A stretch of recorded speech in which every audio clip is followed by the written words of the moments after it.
kegiatan yang dilewati oleh kelas 11, pembelajaran di sekolah dan pembelajaran di industri.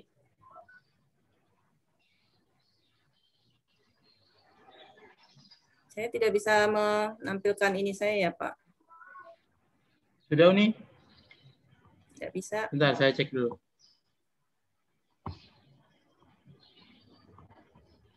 Sudah.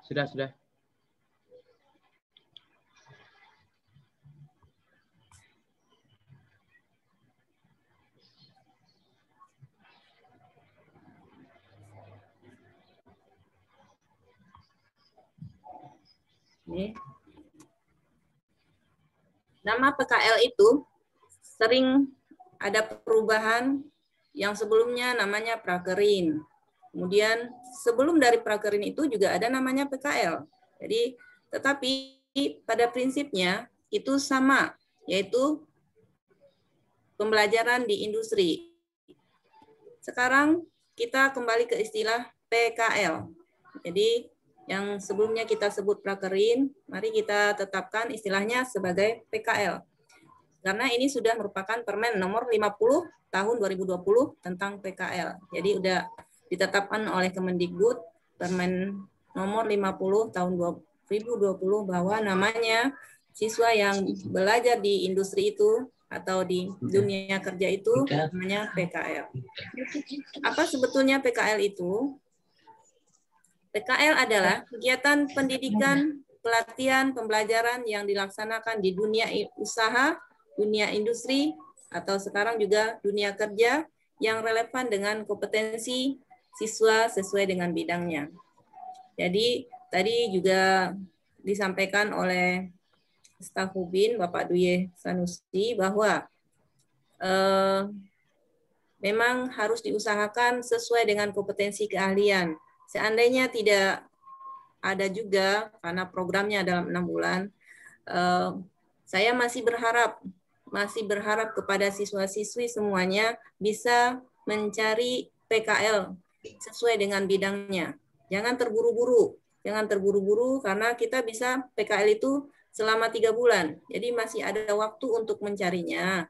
Dan Ibu Jeli tadi juga sudah menyampaikan tempat-tempat PKL itu sangat luar biasa.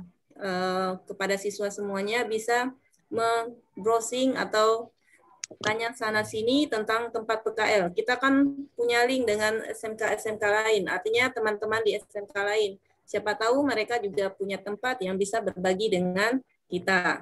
Jadi pertama sekali adalah usahakan sesuai dengan kompetensi keahlian, karena ini yang diminta oleh Permen nomor 50 itu, bahwa kegiatan PKL itu adalah pembelajaran di dunia non-formal. Artinya bukan di dunia sekolah, tapi harus sesuai dengan kompetensi keahlian. Jadi usahakan dulu. Itu yang saya maksud, jangan terburu-buru. Tujuan PKL. Nah, tujuan PKL berkaitan dengan kompetensi kita, yaitu menumbuh kembangkan karakter dan budaya kerja profesional bagi peserta didik. Artinya, ketika kita PKL itu, kita mengenal dunia industri, kita mengenal dengan karakter orang industri, bagaimana bekerja. Nah, itu tujuan dari PKL. Yang kedua, meningkatkan kompetensi peserta didik.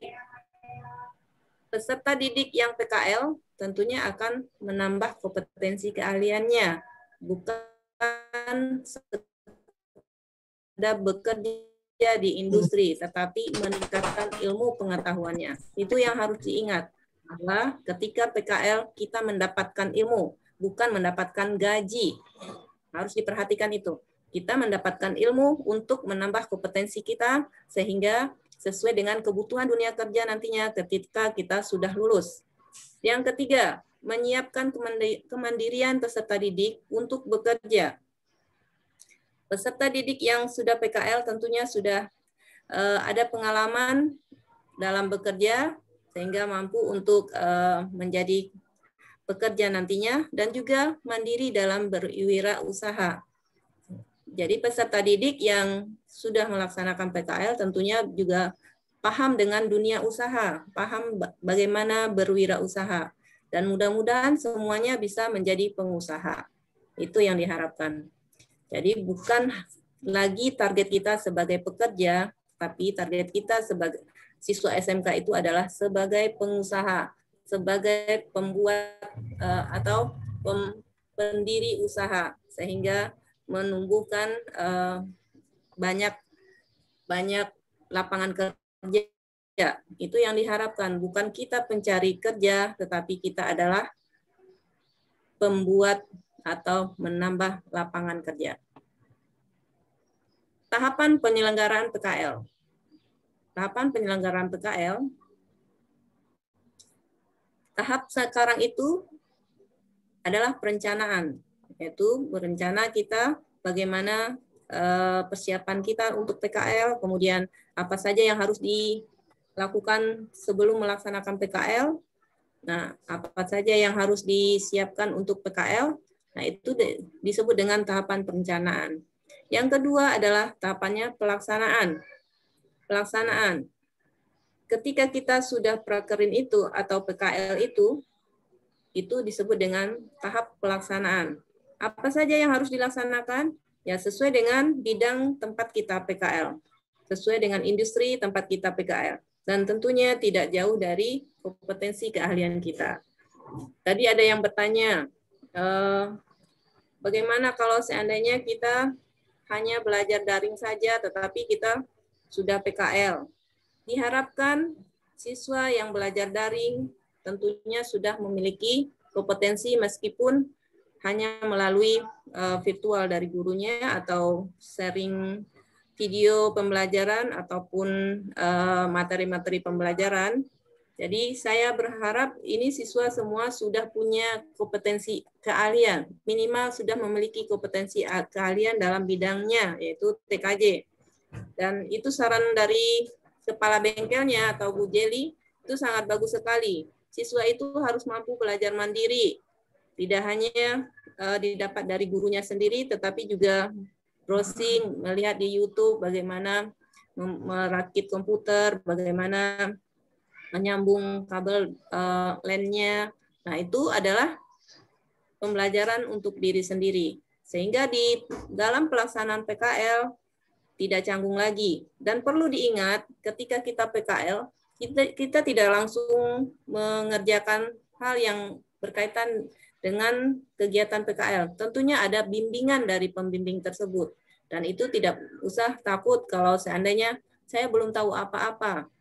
Saya yakin pembimbing industri itu akan memberikan arahan dulu sebelum menyerahkan pekerjaan atau kegiatan dalam pelaksanaan PKL. Jadi yakinlah kepada siswa semuanya. Yang penting minimal itu kita punya persiapan untuk melaksanakan PKL.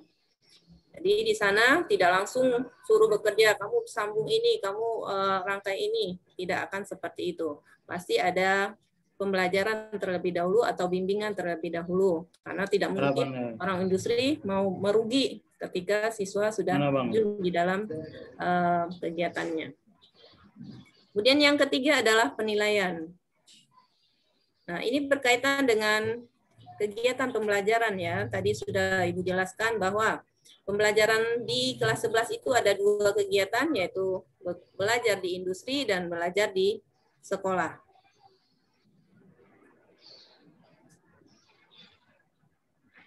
Silakan dihapus lagi.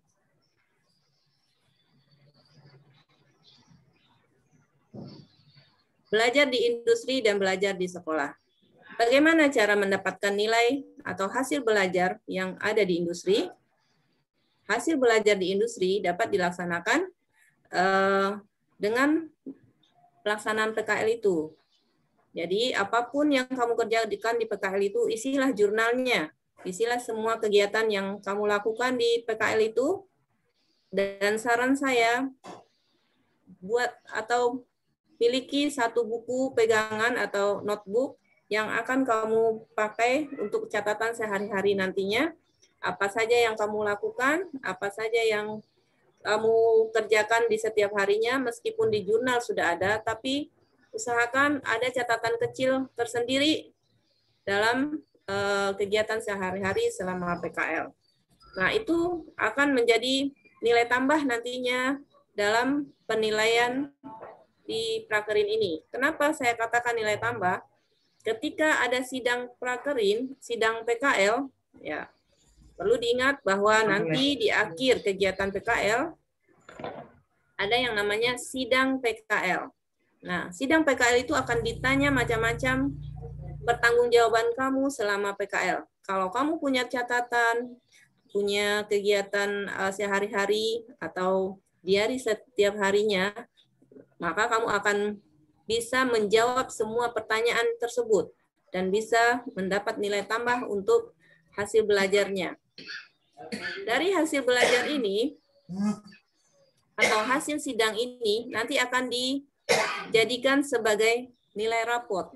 Jadi ingat ya, siswa PKL tidak melaksanakan ujian tengah semester, tidak melaksanakan ujian semester, tapi akan dipertanggungjawabkan di sidang PKL nantinya.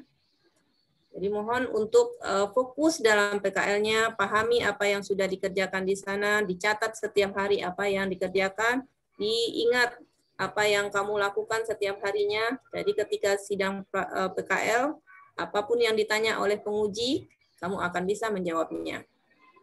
Sebagai gambaran, sidang PKL itu diuji oleh 3 penguji. Yang pertama adalah dari guru Bahasa Indonesia, yang kedua adalah dari guru dari kaproknya atau guru jurusannya, dan yang ketiga adalah dari wakil kepala sekolah sebagai penanggung jawab di dalam setiap kegiatan sekolah.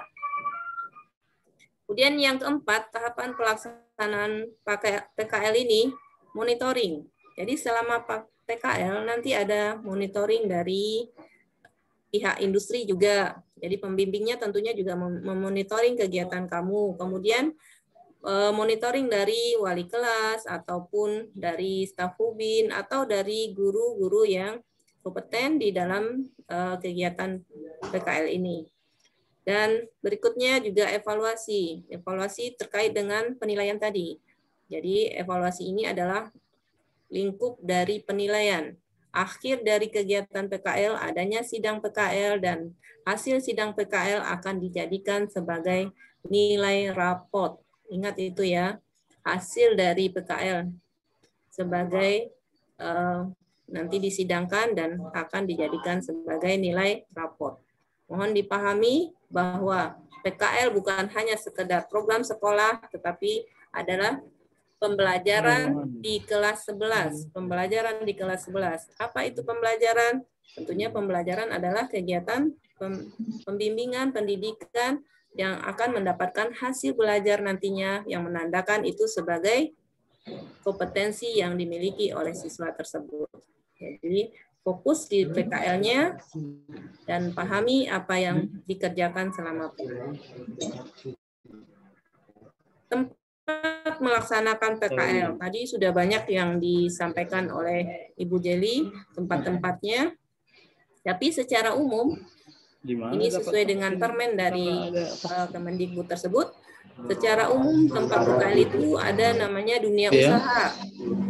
Ada namanya dunia usaha, ada dunia industri, badan usaha milik negara, kemudian instansi pemerintahan dan lembaga lainnya. Semua itu bisa untuk siswa TKJ bisa dilaksanakan di dunia usaha seperti tadi mungkin tempat referensi komputer, kemudian juga tadi ada di departemen store. Kemudian kalau dunia industri ya di industri mungkin memperbaiki jaringan di industri atau maintenance dari dunia industri. Badan usaha milik negara tadi juga sudah dibilang sama staf hubin Ustadz Dwi Sanusi bahwa bisa di bank, kemudian mungkin juga bisa di PLN, kemudian instansi pemerintahan mungkin di Pemda atau di kantor-kantor kecamatan, kantor kantor yang berkaitan dengan instansi pemerintahan dan lembaga-lembaga lainnya. Perlu diingat bahwa di masa pandemi ini PKL itu bisa dilaksanakan secara luring maupun daring. Luring berarti langsung ke tatap muka atau langsung ke dunia kerjanya. Sedangkan daring adalah secara online. Saya rasa untuk TKJ bisa dilaksanakan secara daring, tapi saya yakin juga bahwa siswa-siswi TKJ merasa ragu dengan daring karena dalam pembelajaran sudah daring, kemudian PKL daring, di mana ilmunya yang didapat. Tapi mohon diingat bahwa jangan memaksakan diri kalau seandainya pandemi ini masih semakin meningkat, maka kita harus taat dengan aturan yang berlaku. Kalau daring ya kita laksanakan secara daring. Manfaat PKL.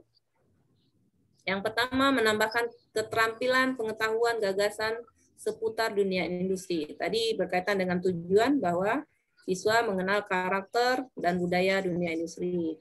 Dan menghasilkan sumber daya manusia yang memiliki keahlian profesional. Berarti menghasilkan siswa yang siap untuk bekerja nantinya sesuai dengan kebutuhan dunia kerja.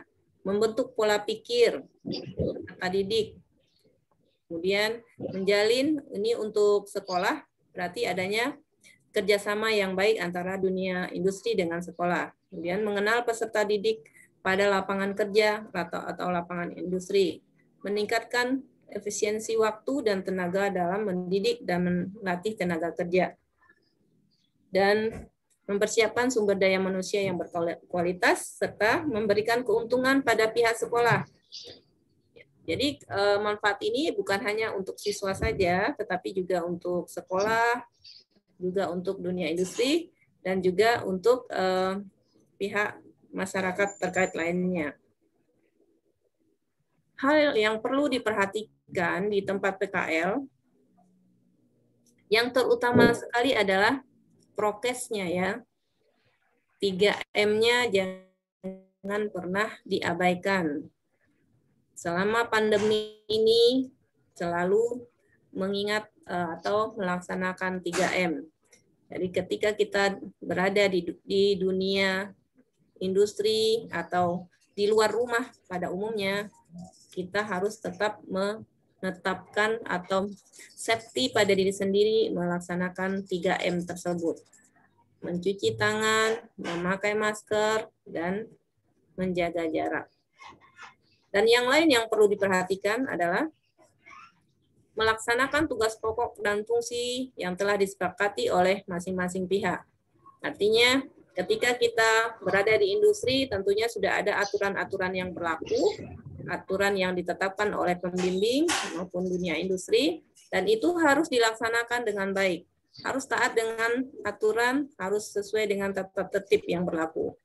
Kemudian yang kedua, mematuhi setiap instruksi di tempat kerja. Mematuhi setiap instruksi di tempat kerja. Dan yang ketiga, melaksanakan K3.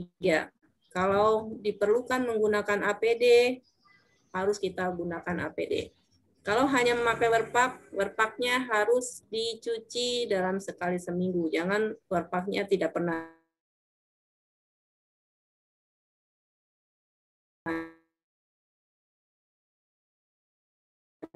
dicuci sampai akhir kegibadannya. Perlu juga harus rapi ya. Kalau PKL itu harus rapi, hindarkan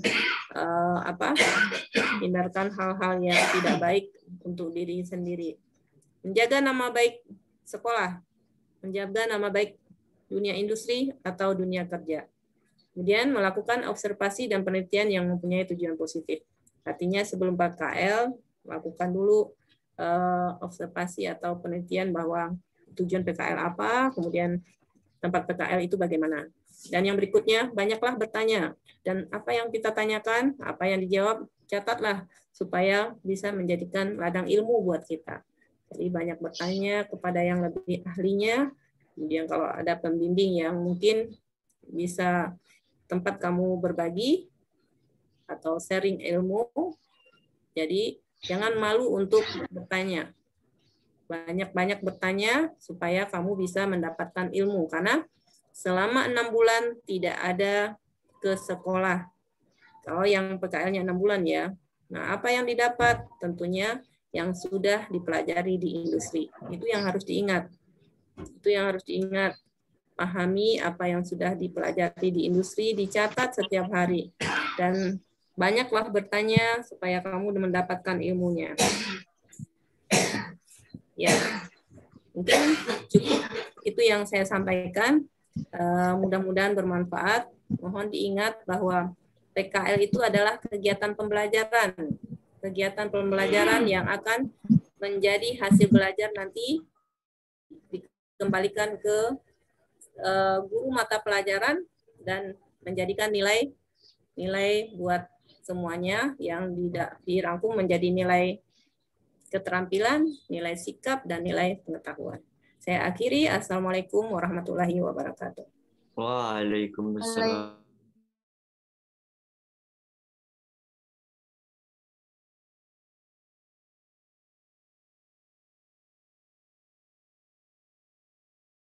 Ibu Delela Sandra yang telah menyampaikan pembekalan materinya, bertindak sebagai Wakil Kepala Sekolah bidang hubungan dalam kurikulum. Mudah-mudahan bisa dipahami ya dan dicatat hal-hal yang penting. Kemudian meningkat kepada acara yang ke-5, yaitu pembekalan materi yang ke-4 yang akan disampaikan oleh Bapak Darwin Saragi, SPD, selaku Wakil Kepala Sekolah Bidang Hubungan Industri. Pada Pak Darwin Saragi, waktu dan tempat dipersilakan. Sebelum dilanjut, saya izin live dulu ya. Siap, Bu. Assalamualaikum warahmatullahi wabarakatuh. Waalaikumsalam. Baik, anak-anak. Terima kasih Pak Ustadz atas kesempatan yang diberikan kepada saya. Yang saya hormati Bapak Kepala Sekolah SMK Negeri 1 Cikarang Utara, Bapak Untung Waluyo SPD KN MSI. Yang saya hormati para wakil kepala sekolah, yang saya hormati Pak Ustadz Yes sebagai staf Ubin, yang saya hormati Ibu Jeli sebagai Kabeng, dan yang saya hormati Ibu Silvi dan Ibu Teti sebagai wali kelas. Dan yang saya cintai anak-anakku kelas 11 TKJ 1 dan TKJ 2. Assalamualaikum warahmatullahi wabarakatuh. Waalaikumsalam warahmatullahi wabarakatuh. Selamat pagi, salam sejahtera buat kita semuanya, salam sehat. Ya, semoga semuanya masih semangat ya. Yuk. Ya, coba buka dulu kameranya sebentar semuanya. Ayo, kamera. Saya mau lihat wajahnya dulu. Masih bersemangat nggak ini? Di yang ketiga ini masih udah nutup semua ini. Tidur apa gimana ini? Masih bangun nggak? Bangun, Pak. Ayo dibuka dulu. Dini, Irma. Ini kalian bersama orang tua nggak? Ada yang ikut orang tuanya nggak ikut menyaksikan acara ini? Hah? Coba dulu yang barisan ketiga di belakang nih, paling belakang nih, udah kayaknya matanya udah sepet semua ini. Yang laki-laki nonton Inggris kali kamu ya? Ya, Inggris kalah kan? Makanya jangan suka nonton. Kalah, Pak. Iya, di TV saya Inggris tadi malam kalah. Nggak tahu di TV kalian gimana? Beda ya? Mana nih? Masih belum semangat nih? Masih pada malas-malas buka kameranya ini. Yang cewek-cewek kenapa nih? Ini Diana ini kayaknya baru bangun nih. Ya, Diana. Masa pembekalan untuk berangkat PKL nggak semangat? Gina, Selfie, Damarno nih. Jangan-jangan masih tidur lagi. Riko, Marisa. Ini saya salut sebenarnya ini. Kalau pembelajarannya Pak Darwin, kalau dibuat Zoom mana ada paling juga berapa orang begitu mau berangkat PKL, semuanya nongol. Wajah-wajah yang nggak pernah nongol di Zoom belajar fisika, tiba-tiba nongol. Priscilia nggak pernah nongol, sekarang nongol dia. Tapi baguslah. Salut. Anita, ini kenapa ini? Si Anita ini nggak buka kamera ini. Ini catatin dulu nih. Ini lagi si 1GJD entah siapa di alam beranta kali kalau ini kali. Yang mau cek lagi nih. Pipi, kenapa kamu tidur?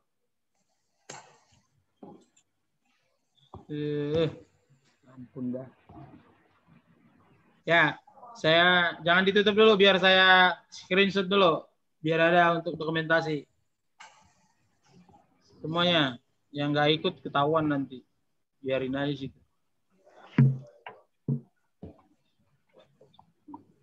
Baik, di halaman ke pertama. Ya, masih semangat? Kasih jempolnya dulu semuanya. Mana jempolnya? Itu telunjuk atau jempol itu? Oke. Mukanya dibuat yang laki agak gantengan dikit lah, agak gantengan. Gimana caranya sih biar gantengan gitu? Terus yang cewek itu apa agak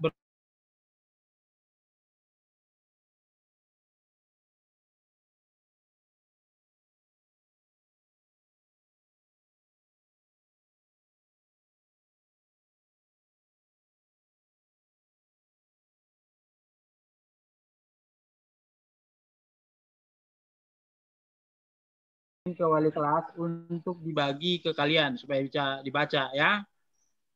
Paham? Paham, Pak. Oke. Kita akan mulai. Sorry.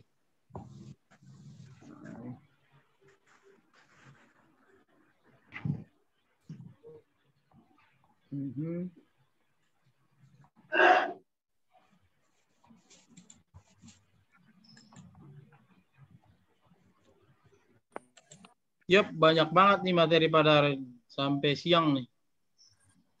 Ya, saya percepat dan jangan dimatikan ininya kameranya, nanti saya marahin lagi. Ya, perhatikan ini adalah pembekalan. Nah, ini sebagai pembukaannya yang paling penting nih. Apa yang kita maknai dari gambar ini adalah sebuah kondisi di mana ternyata ini yang dipelajari secara psikologi. Ketika kita baru lahir, katakan balita, terus TK, masuk SD, SMP, atau katakanlah di usia 16 tahun. Nah, mental kita itu semuanya maunya dilayani. Ya, ingat. Jadi maunya dialami. Pasti ini. Sampai ke makan aja masih SMP masih banyak yang masih dilayani oleh orang tuanya. Belum lagi masalah kebersihan tempat tidurnya. Belum lagi masalah pendidikannya. Sudah belajar apa belum? Ini terus akan ditanyakan oleh orang tua. Sebentar ya.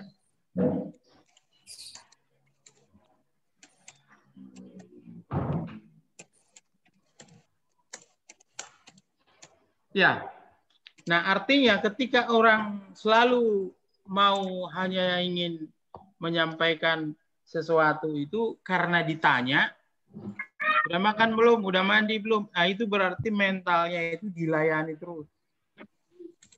Nah, tiba waktunya ketika kamu sudah lulus SMP, masuklah ke SMK. Ini gambar yang di atas ini. Kamu duduk di atas nih. Perubahan dari SMP masuk ke SMK. Sebenarnya ada satu pilihan lain lagi sebenarnya kamu dalam posisi ini, posisinya di SMA. Tetapi kamu tidak milih itu, tetapi kamu milih SMK. Nah, di mana di SMK ini kamu dituntut dalam 3 tahun sudah menjadi seorang pekerja yang seutuhnya. Nah, berarti kita mempersiapkan, SMK itu mempersiapkan supaya kamu bisa melayani orang lain. Jadi mental dalam 3 tahun ini harus digenjot. Bagaimana caranya supaya bisa masuk kepada dunia usaha. Nah, inilah salah satu di hari ini yang akan kamu nanti tempuh di perusahaan, yaitu untuk belajar PKL, belajar praktek kerja lapangan, masih belajar ya. Jadi melayani, sudah mau ke tingkat melayani ini. Nah sekarang sebelum berangkat, kamu sudah bisa belum memahami kata melayani ini? Ya kalau orang tuamu mau makan, berarti kamu harus yang menyiapkan makannya. Bukan yang cari uang ya, bukan. Menyiapkan makannya. Kamu mau tidur, kamu yang menyiapkan tempat tidurmu, bukan ibu lagi yang harus ngebersihin. Habis kamu makan tadi, apa masih ibumu yang menyuci piringmu? Saya pikir enggak lagi ya. Nah ini harus kita mulai dari sini nih, anak-anak. Mental melayani. Ya. Mentalnya melayani ini harus dirubah pelan-pelan. Tidak ada yang instan. Ya, jadi ayo ini yang harus Bapak mau jelaskan kepada kalian. Sudah bergerak di sini enggak kita?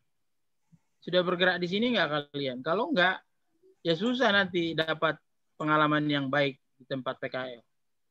Ya, baik. Langkah yang kedua, maka apa yang harus kita pelajari sebelum kita berangkat PKL? Kita mempelajari etika kerja, ya, atau work etika. Jadi ingat, etika kerja itu ternyata ada. Ya kan? Tadi sudah dijelaskan apa tujuan PKL. Sudah, jadi bisa dibaca. Nah, sekarang apa yang gampang, secara gampang yang terjadi? Di sini tertulis masuk dan pulang praktek atau pulang PKL pekerjaan. Apa yang harus saya lakukan? Ini yang pertama masuk. Di sini 10 menit sebelum jam berangkat. Sebelum mulai bekerja, berarti ini dinyatakan tidak boleh terlambat.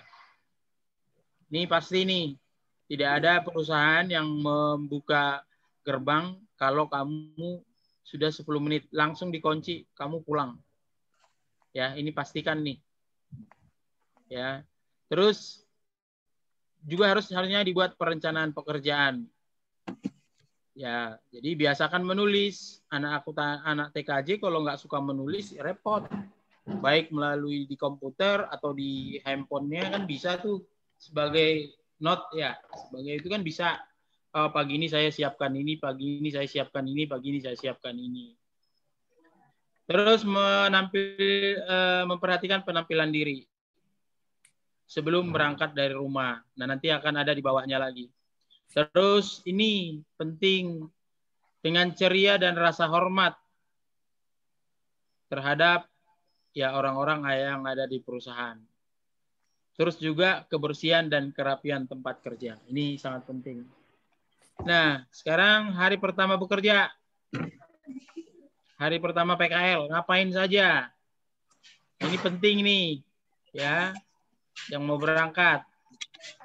Berarti kamu sudah berorientasi kepada perusahaannya. Kamu sudah berpikir tentang perusahaannya. Nah, yang pertama, ya dilihat nanti bagaimana visi misi dari organisasi atau perusahaan itu. Penting, langsung tulis supaya kamu bisa mengadopsi, mikir-mikirin. Nah, yang kedua, cari informasi sebanyak mungkin tentang perusahaan itu. Ya, ini memang kita harus kepo. Tapi jangan juga jadi gosip. Katanya di sini ada di perusahaan ini pernah orang meninggal ya. Wah, bukan itu yang dicari. Ya kan? Atau di perusahaan ini katanya sering cari cewek yang cantik-cantik ya. Aku dong. Jangan. Ya, akhirnya lipstikmu kamu tebelin gitu. Enggak boleh. Bukan itu. Ya, maksudnya saya mau ngambil ya, terus jaga sopan santun. Ini di hari pertama, paham ya? Terus? Oke, lanjut. Nah, kalau pulang kerja, pasti ini yang real nih Pak Darwin kasih tahu kepada kalian nih. Oke, nah, jadi sebelum pulang kerja, terlebih dahulu membuat perencanaan untuk besok. Kenapa nih Pak Ustadz nih? Ya kan? Buat perencanaan dulu untuk besok karena udah tahu dong mau ngapain. Ya rencana nggak usah jauh-jauh. Contoh membersihkan meja kerja, terus melaporkan ke Ibu A siapa sebagai pembimbingnya. Ya, jangan lupa merapikan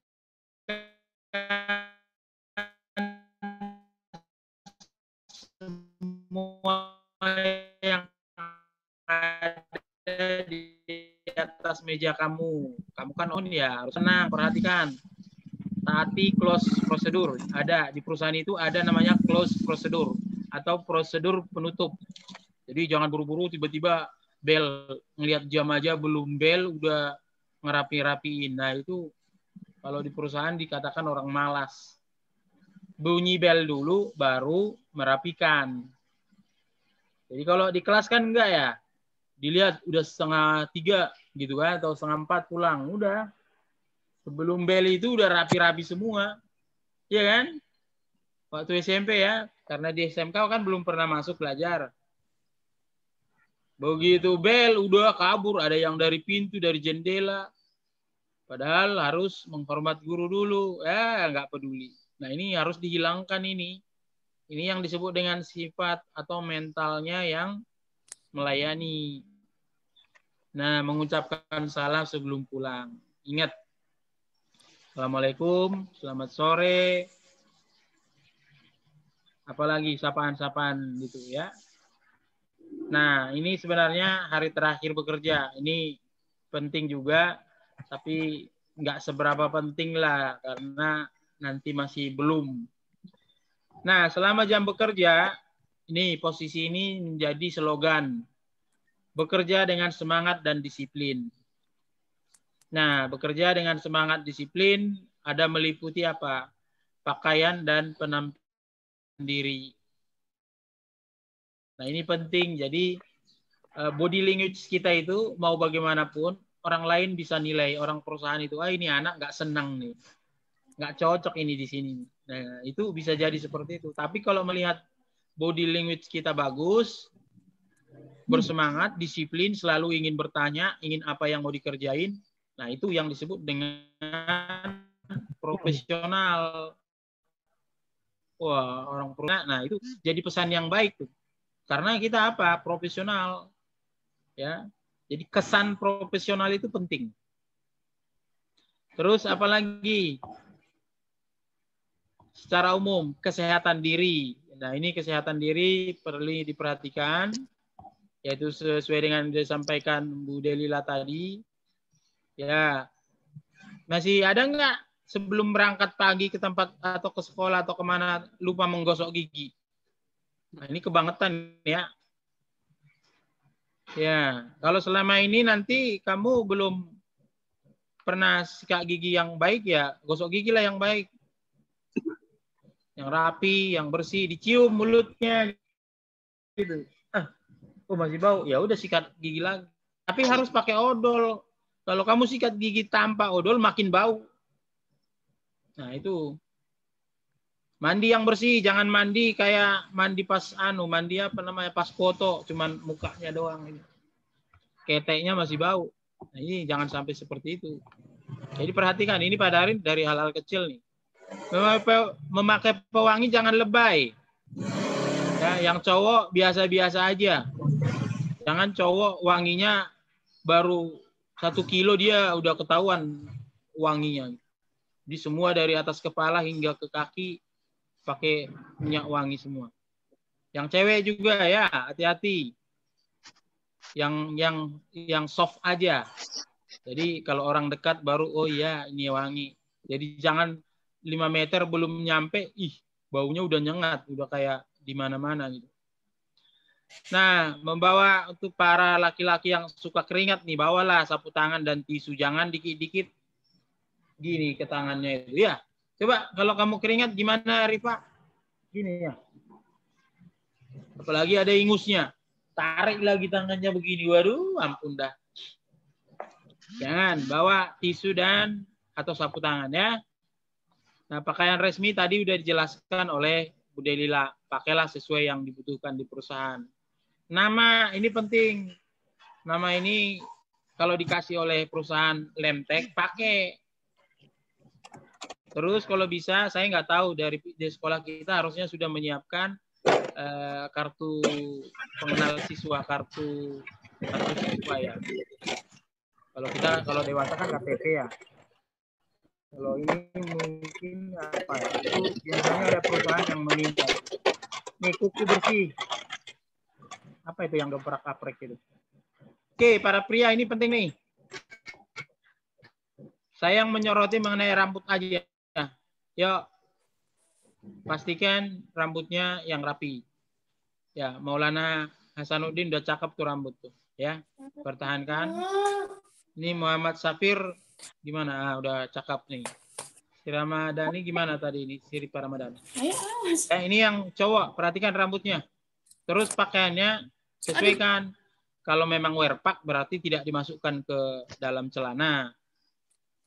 Ya. Tapi kalau dia baju biasa, masukkan ke dalam celana. Paham ya? Masukkan ke dalam celana ya, bukan bajunya dibungkus, masukkan ke celana, bukan. Ya. Jadi masukkan ke celana itu maksudnya di blus gitu. Terus itu yang laki-laki, diperhatikan ini yang sering kendala di laki-laki ini. Sampai ketemu Pak Duyeh aja harus ditegur, "Hei, kamu rambutmu itu preman atau siswa?" gitu ya. Nanti apalagi ngurus itu jangan ya. Terus wanita. Nah, kalau wanita ya khususnya yang berjilbab pakailah dengan serasi.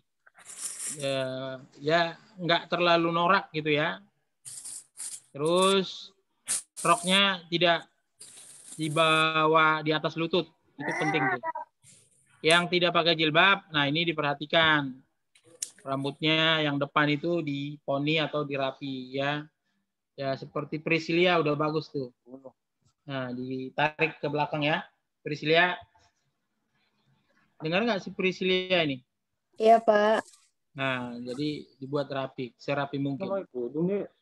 Oke, perhatikan lagi yang tidak lama lagi, dikit lagi ini sikap bekerja. Nah, itu tadi yang sudah di awal Pak Darwin jelaskan, profesional. Jangan ini perhatikan nih. Tidak mengunyah permen karet. Ada nggak yang suka di antara kalian yang suka mood permen karet gitu? Ada? Ada Pak, saya. Nggak ada kan? Ada.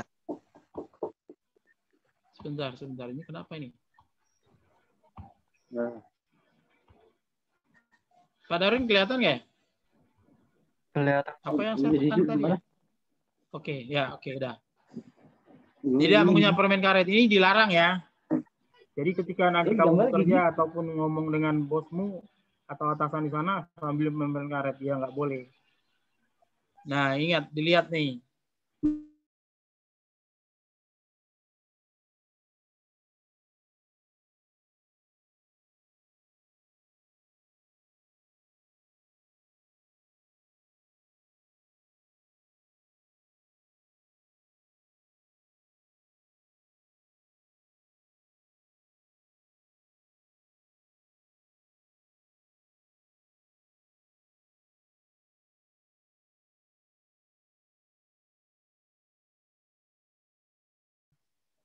Nah, akibat ulah satu orang. Nah, itu hati-hati. Nah, berjalan di dalam kantor. Nah, lihat. Kalau ada sapu diambil, ditaruh di tempatnya, jangan sembarangan. Ada jalurnya, jalur hijau juga ditempatkan. Ya. Terus ini sudah biasa aja cara menerima teguran, udah biasalah. Ya harus hormatlah kalau kamu ditegur, ya Pak siap salah gitu aja. Nah, penutup. Nah, inilah beberapa yang penting secara real kenyataannya di perusahaan. Nah, sekali lagi kita minta kepada semuanya hari ini harus jadi titik tonggak perubahan dalam sikap kamu ya untuk mendapatkan sikap yang lebih baik ke depan. Ya, sekali lagi, kalau mulai hari ini belum tahu bahwa kamu sikapnya sudah harusnya melayani, nah mulai hari ini, mulai dari rumah. Jangan lagi disuruh mau mandi, baru disuruh mandi. Rian, Al-Fariji pulang, Ma. Udah siang nih, makan dulu. Nah, kayak gitu-gitu nggak ada lagi. Tapi sudah pulang ke rumah sebelum mau sholat maghrib, sudah siap. Jangan mau sholat maghrib, baru mandi, ya kapan sholatnya. Nah, kayak gitu-gitu jangan lagi ya. Harapannya sudah dewasa. Nah, ketika nanti sudah dapat PKL-nya, berkoordinasi terus dengan kita, dengan Pak Darwin. Nanti nomor WA Pak Darwin dan juga Pak Duya akan di-share kepada kalian supaya kalian bisa membuat ya apapun atau menanyakan sesuatu hal. Nah, itu mungkin dari saya. Nanti akan ditambahkan Pak Duye mengenai pembuatan surat atau administrasi PKL dan jurnal. Waktu dan tempat saya persilakan kepada Pak Ustadz. Pak Ustadz Duye, di manakah dirinya? Jel, coba lihat Jel, kamu di sekolah apa di rumah? Ya Pak, Pak Ustadz? tadi ada. Ya? Katanya lagi foto gitu. Lagi apa? Lagi foto. Foto. Nggak tahu fotoin apa. Oh gitu, ya sudah kalau gitu. Baiklah, anak sekalian, itu aja yang Pak Darwin sampaikan. Nah, sebelum nanti saya tutup, nanti pada materi ini harusnya Pak Duye, yaitu mengenai persiapan pembuatan permohonan. Tapi kalau nanti tidak, mudah-mudahan Ibu Ramalawati sudah ada di Zoom kita. Ini materi yang berikutnya. Bu Mala. Iya, Pak Darwin. Oke, baik. Terima kasih, Ibu. Saya, ya, habis saya nanti langsung ya, Ibu. Nanti Pak Duya terakhir. Boleh. Ya, baik. Demikian yang saya sampaikan kepada kita semuanya, terkhusus bagi anak-anak kami. Selamat menempuh PKL selama 6 bulan ke depan. Untuk yang kali ini mungkin secara administratif kita mau berangkatkan TKJ 1 dulu. Tapi tidak menutup kemungkinan TKJ 2 juga bisa berangkat. Tetapi untuk permintaan di semester ini, yang berangkat TKJ 1 dulu, nanti semester 2 di Januari baru semester TKJ 2. Nah, untuk itu saya tutup. Assalamualaikum warahmatullahi wabarakatuh. Ya, yang terhormat Ibu Ramalawati selaku guru bahasa Indonesia akan menjelaskan perihal mengenai pembuatan laporan, terkhusus nanti dalam persiapan sidang PKL di Desember nanti. Ya, kepadanya kami persilakan, Ibu, silakan. Ambu. Ya, baik. Sebentar ya. Saya puls.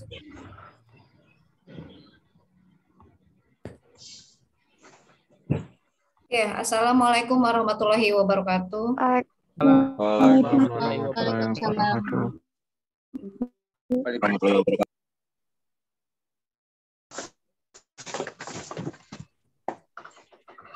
Ya, mudah-mudahan hari ini kita sehat semua ya, kalian sehat, kemudian ibu bapak yang baik di rumah ataupun di sekolah juga sehat semua, kemudian kita juga tetap semangat melaksanakan aktivitas walaupun dalam masa pandemi ini, terutama kalian, karena apapun yang dilakukan, apapun yang kita hadapi saat ini, apapun kenyataannya, itu bisa diatasi dengan yang pertama, semangat.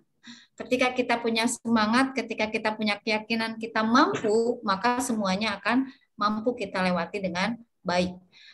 Berupaya untuk melakukan yang terbaik dalam situasi yang sangat sulit, itu merupakan karakteristik adaptif terhadap satu perubahan. Tidak masalah, latihan, kan?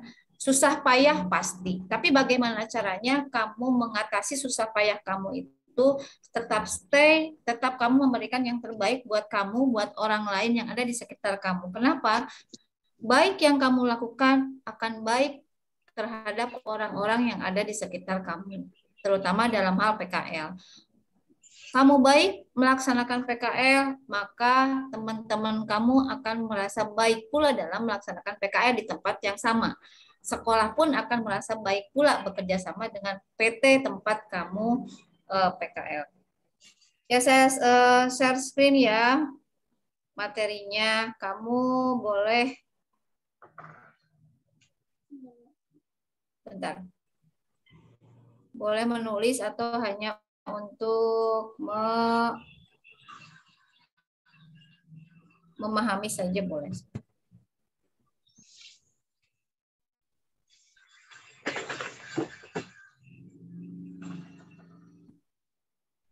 Oke. Sudah terlihat?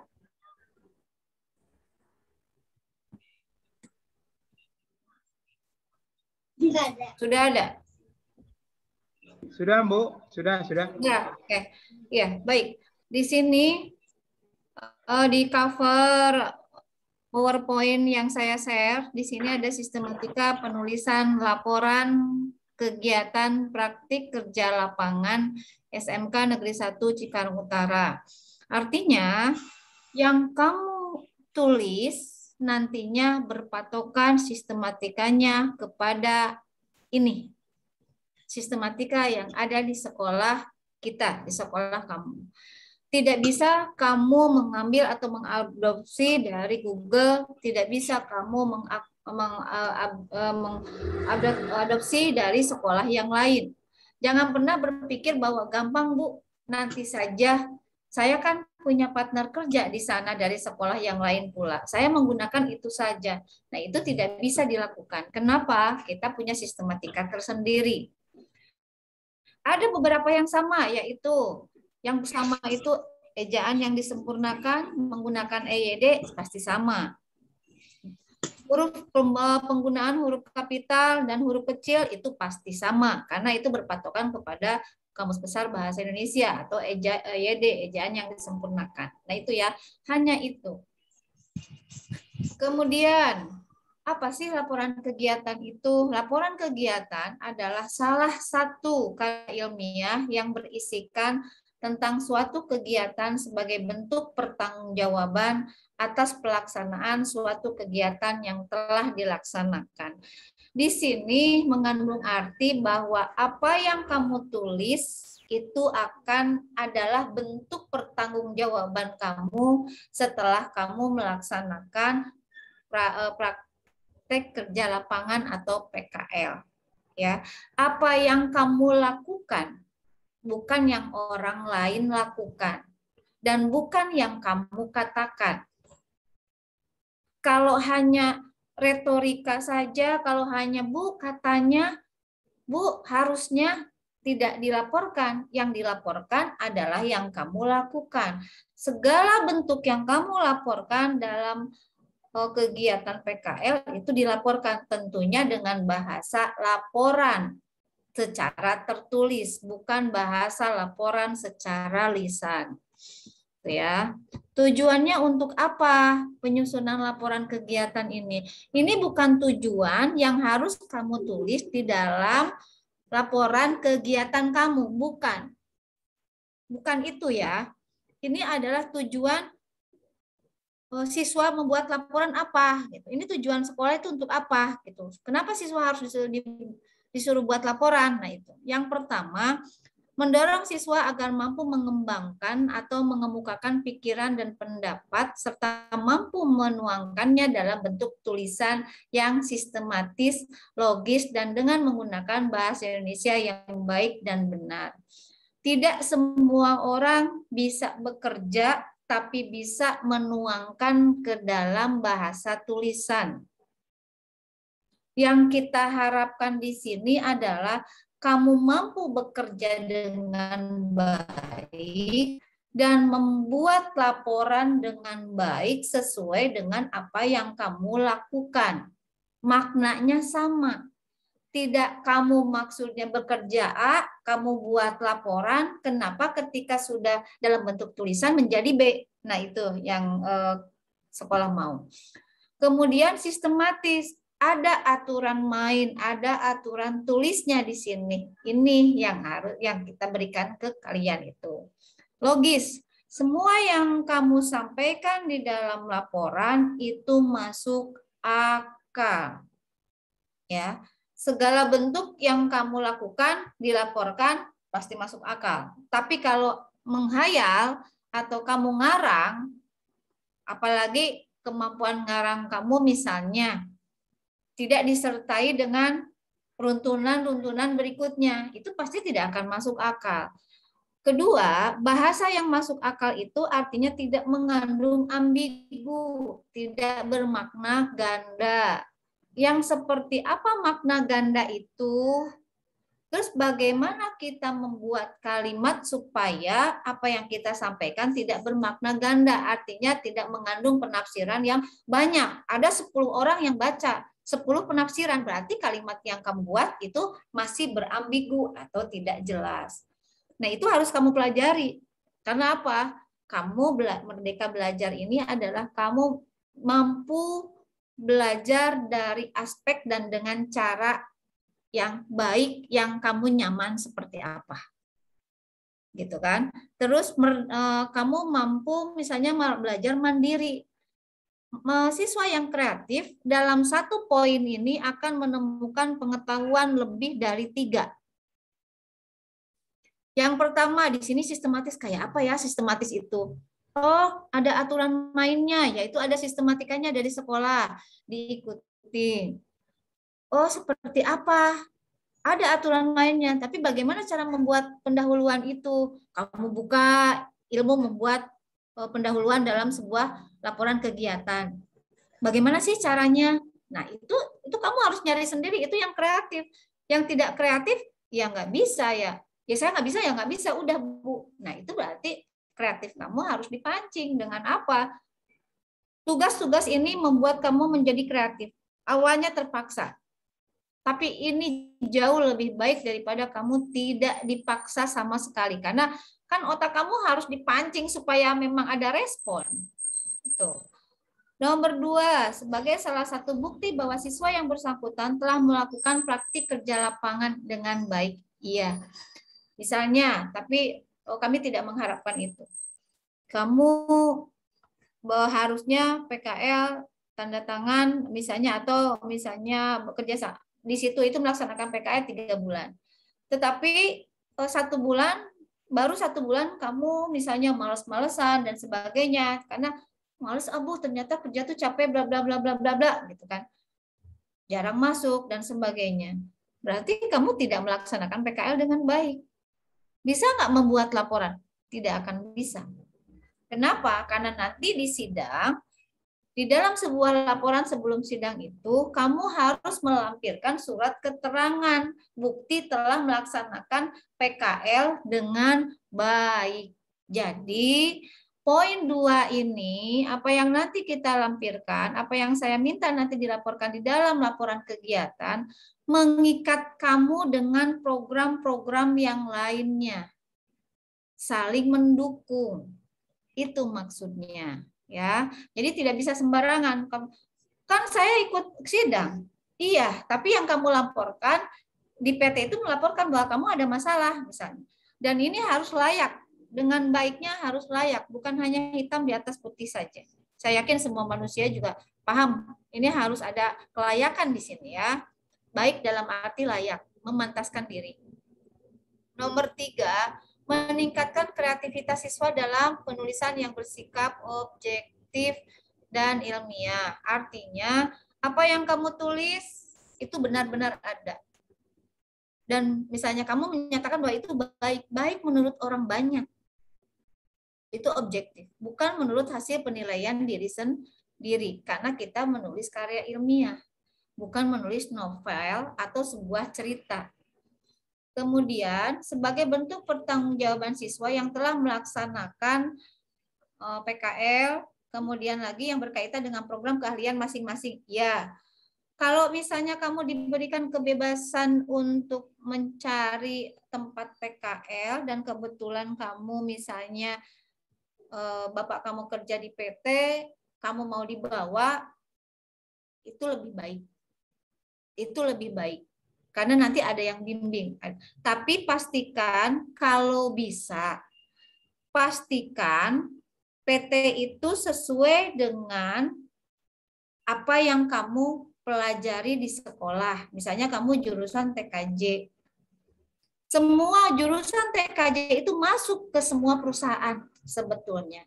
Tinggal peluangnya. Peluang itu bagaimana? Ya kamu ciptakan. Misalnya, kamu pertama masuk di PTA. Pasti dong ada bagian IT-nya. Kamu kan sebetulnya di perangkat kerasnya ya, bukan di software-nya, kan? Nah, kemudian kamu ciptakan peluang itu. Bagaimana caranya supaya kamu dalam satu kesempatan memberikan kesan bahwa saya tuh bisa bekerja di bagian IT. Supaya pihak swasta itu atau pihak perusahaan itu melihat kompetensi kamu. Oh iya, kamu ternyata bisa. Coba bantu saya di bagian komputer. Minimal kamu pegang komputer kayak yang biasa kamu geluti di pembelajaran. Itu ya. Jadi nggak bisa kamu misalnya menjas bahwa ini bukan jurusan saya, tidak bisa seperti itu. Apalagi TKJ.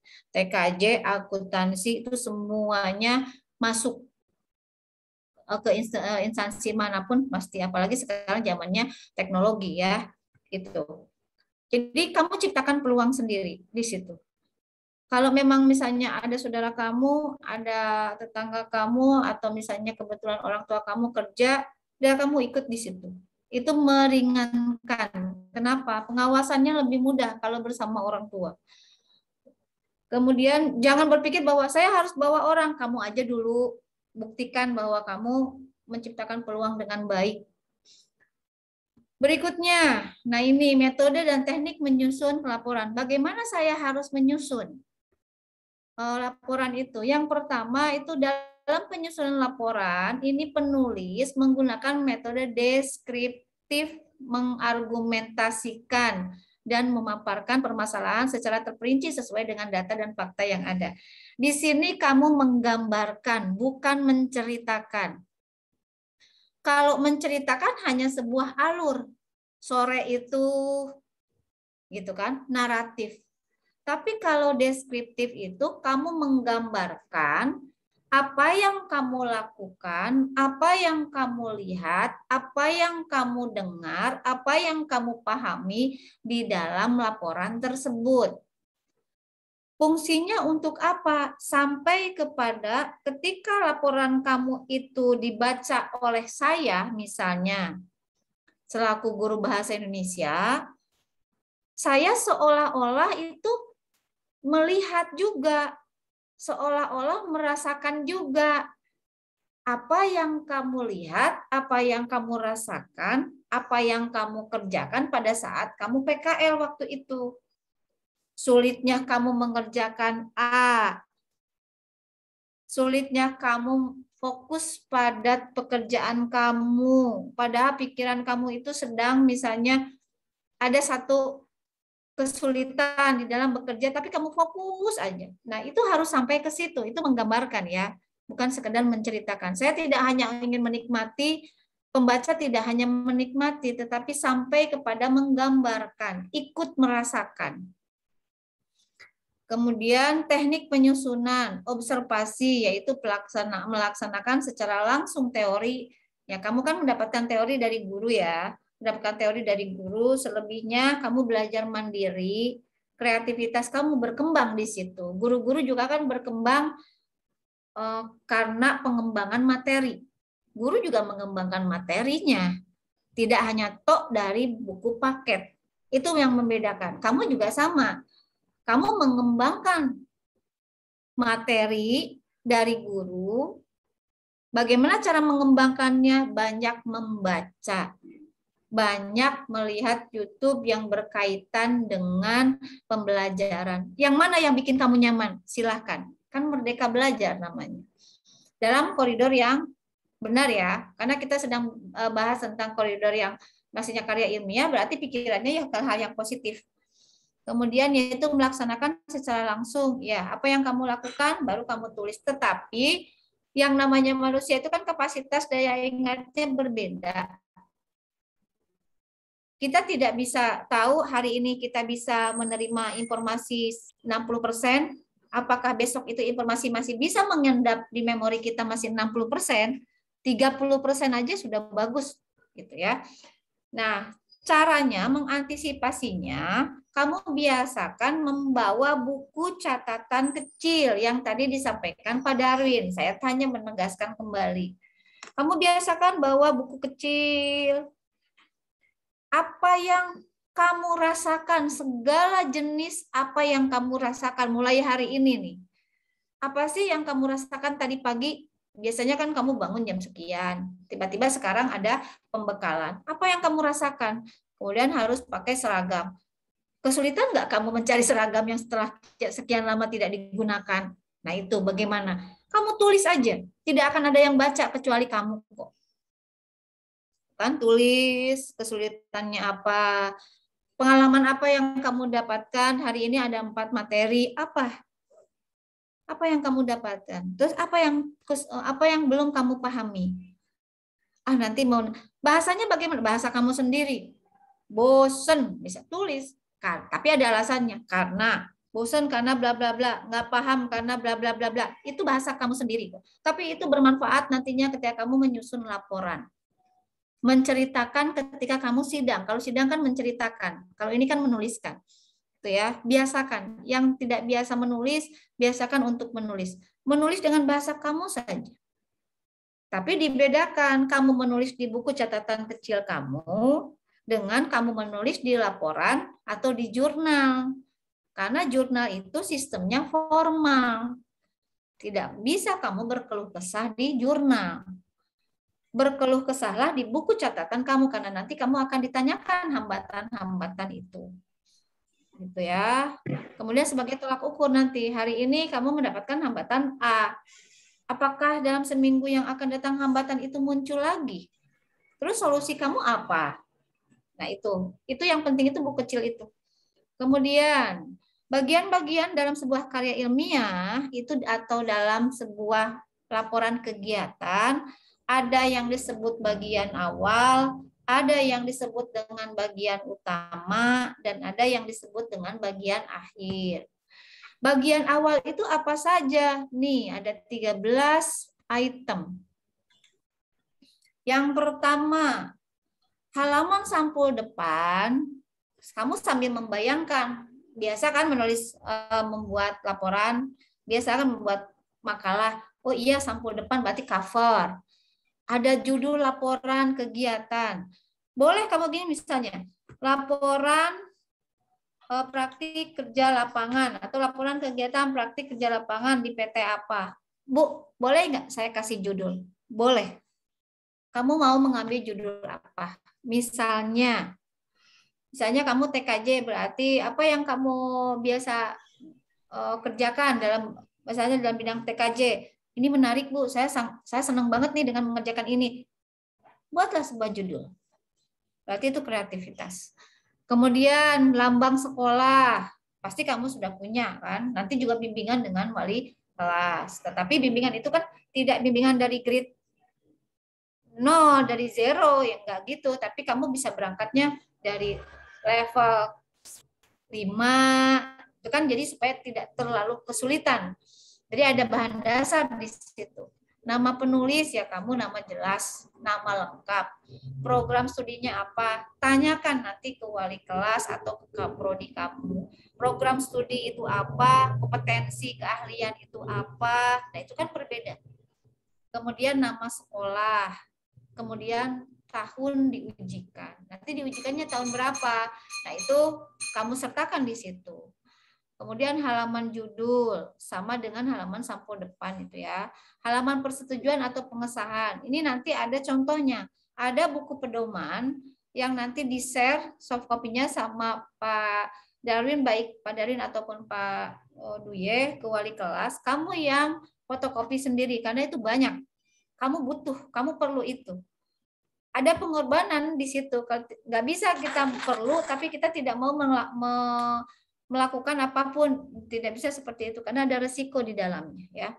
Dan kemudian lagi halaman pengesahan ya, pernyataan keaslian laporan kegiatan, karena dari berkaca dari tahun sebelumnya ada beberapa siswa yang mengadopsi laporan kegiatan dari teman atau dari sekolah yang lain. Ini juga tidak menjamin, paling tidak kalau ada ketika kamu membuat pernyataan ini, kamu bertanggung jawab kepada diri kamu sendiri. Komitmen kamu terhadap diri kamu ini di sini. Ya. Nanti apalagi ditambah dengan bagaimana cara kamu menjelaskan isi dari penjelasan. Kata pengantar. Kami memberikan kebebasan bagaimana cara kamu membuat kata pengantar karena kan kreativitas kamu. Tetapi poin yang wajib di dalam kata pengantar itu sudah pasti ada. Pertama, puji syukur, ucapan puji syukur. Bagaimana cara kamu mengucapkan puji syukur? Nah, itu silakan kreativitas kamu. Boleh nggak Bu lihat di Google? Boleh. Tapi mencari referensi itu harus hati-hati. Mencari referensi yang memiliki filter yang baik dan mencari referensi yang memiliki filternya yang zero itu berbeda. Artinya ilmu kamu yang akan memfilter mana referensi yang akan kamu jadikan referensi itu mana di Google itu banyak. Nah, itu ilmu kamu yang akan memfilter itu, ya. Kemudian lagi isi sedikit mengulas tujuan dari tujuan dari laporan kegiatan itu ada di dalam kata pengantar. Kemudian lagi ucapan terima kasih. Nah, ucapan terima kasih itu disampaikan kepada siapa saja, kan gitu. Kepada orang-orang yang berdistribusi baik langsung, memberikan kontribusi baik langsung atau tidak langsung terhadap pembuatan laporan kegiatan. Laporan tidak bisa dibuat kalau kamu nggak ada kegiatannya. Itu ya, yang penting itu. Jadi kamu jangan endingnya aja yang diambil, tapi proses di awal sampai ke akhir itu memberikan kontribusi yang banyak, yang tinggi.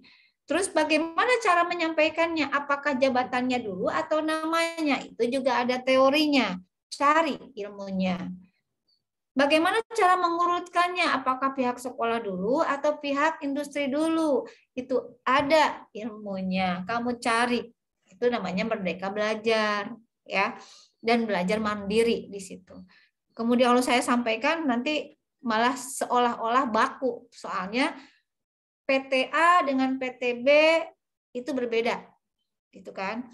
Kemudian lagi daftar isi pasti ada. Bagaimana cara membuat daftar isi ada di pedoman. Daftar tabel saya yakin pasti setiap siswa menggunakan tabel nantinya, karena ada beberapa yang harus dilaporkan dan itu baik dengan menggunakan tabel. Sangat baik dengan menggunakan tabel. Kenapa? Nantinya akan kita menyampaikannya dengan efektif efisien, lebih efektif efisien dengan menggunakan tabel daripada dengan menggunakan bahasa naratif. Daftar gambar, kalau kamu menyertakan gambar komponen atau gambar material atau gambar misalnya struktur organisasi dalam bentuk gambar kamu sajikan. Gambar itu kan macam-macam ya, gitu kan? Atau grafik itu juga gambar, nah itu pakai. Kalau lebih dari satu, kalau satu nggak usah. Daftar lampiran, apa yang harus kamu lampirkan? Nanti ada, kalau nggak salah ada 5 item yang harus kamu lampirkan. Daftar arti lambang, nah ini. Kalau kamu kan TKJ, sudah pasti nantinya atau khawatirnya kamu menggunakan lambang-lambang yang berkaitan di bidang TKJ. Pembaca itu tidak semuanya berbasic dari teknologi, khususnya dari komputer jaringan. Alangkah baiknya kamu menggunakan arti lambang di situ. Daftar arti lambang. Lambang 1. Berarti di dalam laporannya gitu. Kalau ada lambang 1, lambang 2, nanti di depannya ada daftar arti lambang. Kemudian di sini intisari. Ini sama dengan abstrak. Kalau kamu nyari laporan kegiatan di Google, itu carinya ada yang pakai intisari atau ada yang pakai abstrak. Nah, itu sama saja. Sudah, itu bagian awal. Kemudian ada bagian inti atau utama. Ini yang bagian utama. Nah, ini yang agak lumayan ya. Tapi ketika kamu mampu membuat ini, kepuasan kamu luar biasa. Yang pertama itu bab 1, pendahuluan. Menulisnya nanti tidak panjang begini. Bab 1 di bawahnya pendahuluan. Itu ada contoh di pedoman nanti. 1.1 latar belakang masalah. Ya, latar belakang masalah. Kamu boleh, ini kan harus dikembangkan bersifat deduktif. Artinya dari pernyataan umum dulu baru ke khusus. Bagaimana caranya? Minimal kamu buat latar belakang masalah itu 4 paragraf.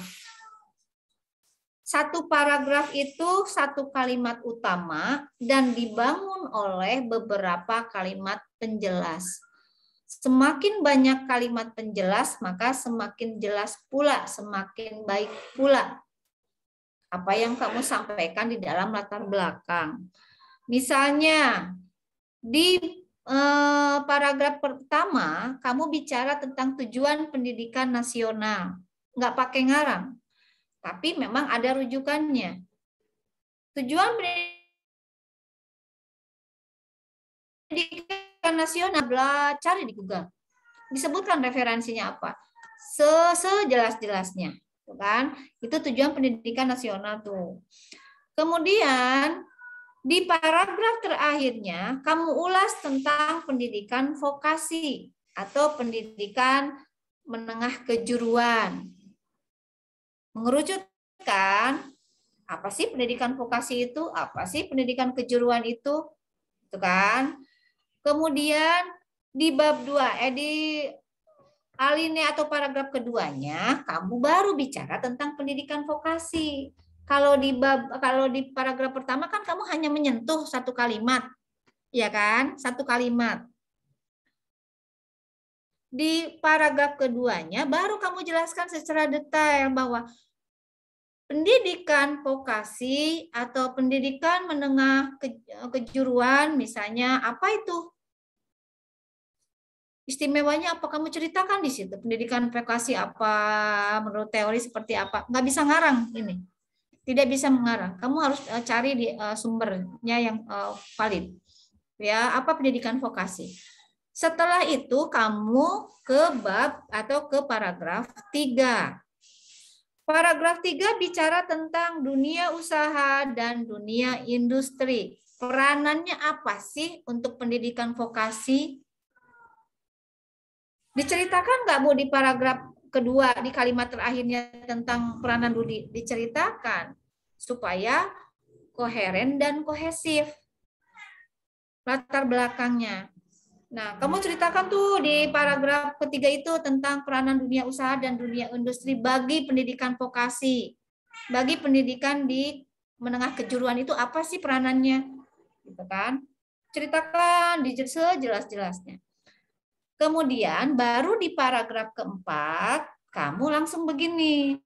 Berdasarkan latar belakang di atas, maka penulis wajib melaksanakan praktik kerja lapangan di PT apa. Tulis PT-nya. Ya, tulis PT-nya di situ. Dah tuh, itu adalah latar belakang masalah. Tuh, kalau mendengarkan yang saya jelaskan seperti rumit, pasti kamu bingung karena baru pertama.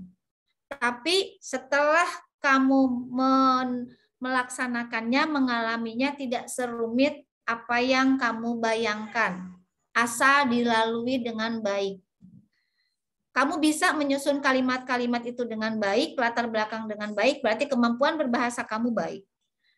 Akan sedikit pusing, iya, itu padahal hanya sekedar ambil dari Google, ambil dari sana sini yang benar, yang valid ya.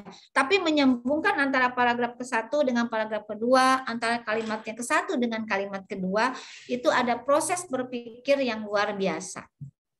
Itu. Kemudian maksud dan tujuan.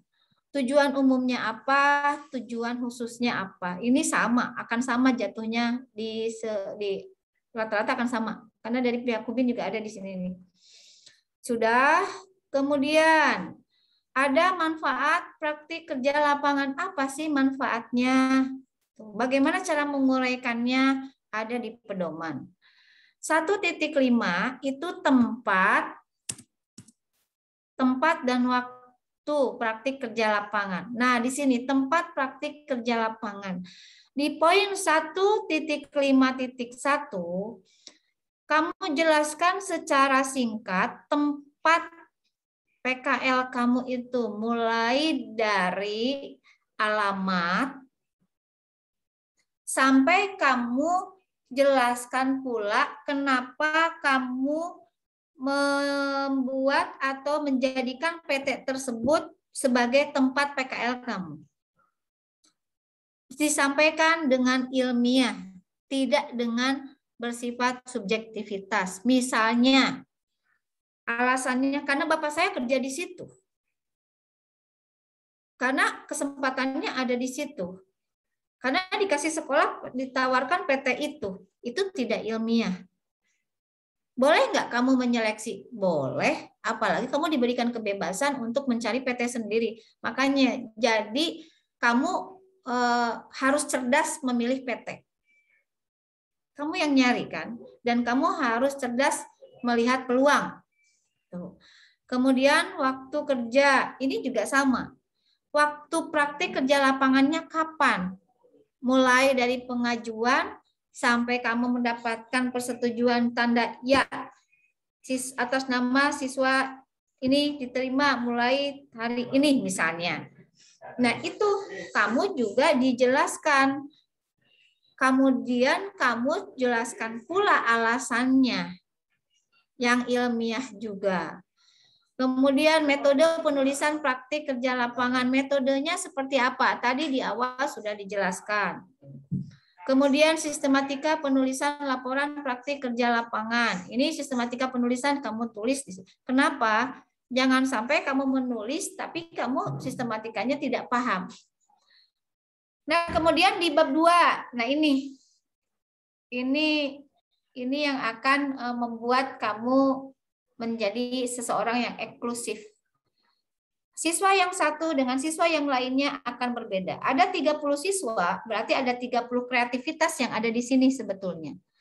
Misalnya, kamu di PKL itu, di PT tersebut mengerjakan 5 pekerjaan. Dari kelima pekerjaan ini ada satu pekerjaan yang kamu suka. Saya bicara tentang suka. Ya. Saya bicara tentang fashion. Saya suka, Bu. Ketika orang suka, kamu suka misalnya TKJ dengan A. Misalnya pekerjaan A. Pekerjaan A itu harus kamu geluti, fokus dengan cari teori tentang A itu. Bagaimana pekerjaan A itu dikerjakan, efeknya seperti apa, terus dari A sampai Z. Carinya di mana, Bu? Buku-buku ada, buku e-book ada, perlu beli. Selain kamu bertanya, ada juga teorinya. Kenapa? Karena kalau bertanya itu apa yang diucapkan itu, kalau di ilmiah itu perlu pembuktian kembali, gitu kan? Kamu cari misalnya gini, contoh kecil ya. Kamu membuat apa ya yang di TKJ itu? Pemrograman lah misalnya. Nah, itu pemrograman itu soft ya, atau membetulkan jaringan misalnya. Membetulkan jaringan, hanya membetulkan hal sepele. Tapi saya suka, Bu, kenapa? Ada 2 orang di situ yang sudah mengerjakan tapi gagal misalnya. Saya penasaran. Kamu cari ilmunya tentang bagaimana cara memperbaiki jaringan tersebut. Baca, lihat di YouTube, ditulis dalam bentuk tulisan. Nah, ini disampaikan di landasan teori ini. Ini sangat bagus. Kreativitas kamu akan tertuang di sini. Bagaimana cara kamu memaknai PKL ini akan di sini. Fokus kamu di PKL akan di sini. Boleh nggak, Bu, di PKL saya memfokuskan diri di K3? Boleh. Atau memfokuskan diri di misalnya saya mengambil fokusin dirinya, Bu, di 5S-nya deh. Boleh. Apa sih 5S itu? Kamu habis kupas tuntas tentang 5S secara teori. Ada bukunya tentang teori. Terus K3 itu kan ada pelajarannya juga kan. K3 di TKJ seperti apa? Cari teorinya, buku paling ya cari tuh di e-book 5 buku tentang K3 misalnya. Kamu bandingkan, kamu tulis, kamu simpan di landasan teori. Kamu samakan pelaksanaan K3 di PT tempat kamu PKL. Simpan di landasan teori. Ini lumayan ini. Ini luar biasa ini ya, bagus di sini. Karena kreativitas kamu akan terpancing di sini. Ya, yang tadinya kamu udah libur lama, kemudian lagi kalau kerja itu kan ya supaya kamu bisa kerja cerdas di sini. PT juga akan melihat kamu menjadi pekerja yang sambil berpikir. Karena apa? Bisa jadi di PT tempat kamu bekerja itu masih perlu pengembangan ide-ide. Siapa tahu ide itu muncul dari kamu, ya kan? Itu karena kamu banyak baca, banyak referensi dari perusahaan-perusahaan yang jauh lebih misalnya ini perusahaan yang bagus seperti ini yang sudah berkembang misalnya. Kemudian bab 3 profil instansi. Nah ini seperti yang dijelaskan Pak Darwin tadi. Kamu harus cari, kamu harus peluang, kamu harus dingin mau. Bagaimana kamu mencari Ini dingin aja ya. Tentang sejarah perusahaan. Apa? Itu ya. Kemudian visi dan perusahaan. Itu dicarinya itu memang boleh bertanya ke ahlinya. Jangan bertanya ke yang bukan sumber aslinya.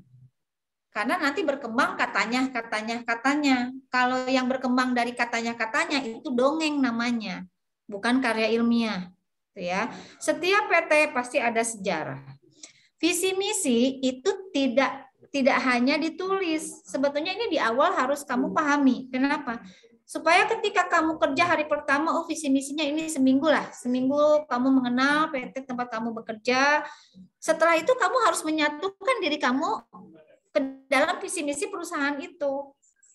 Menyatukan di situ adalah kamu menjadikan diri kamu sebagai sistem.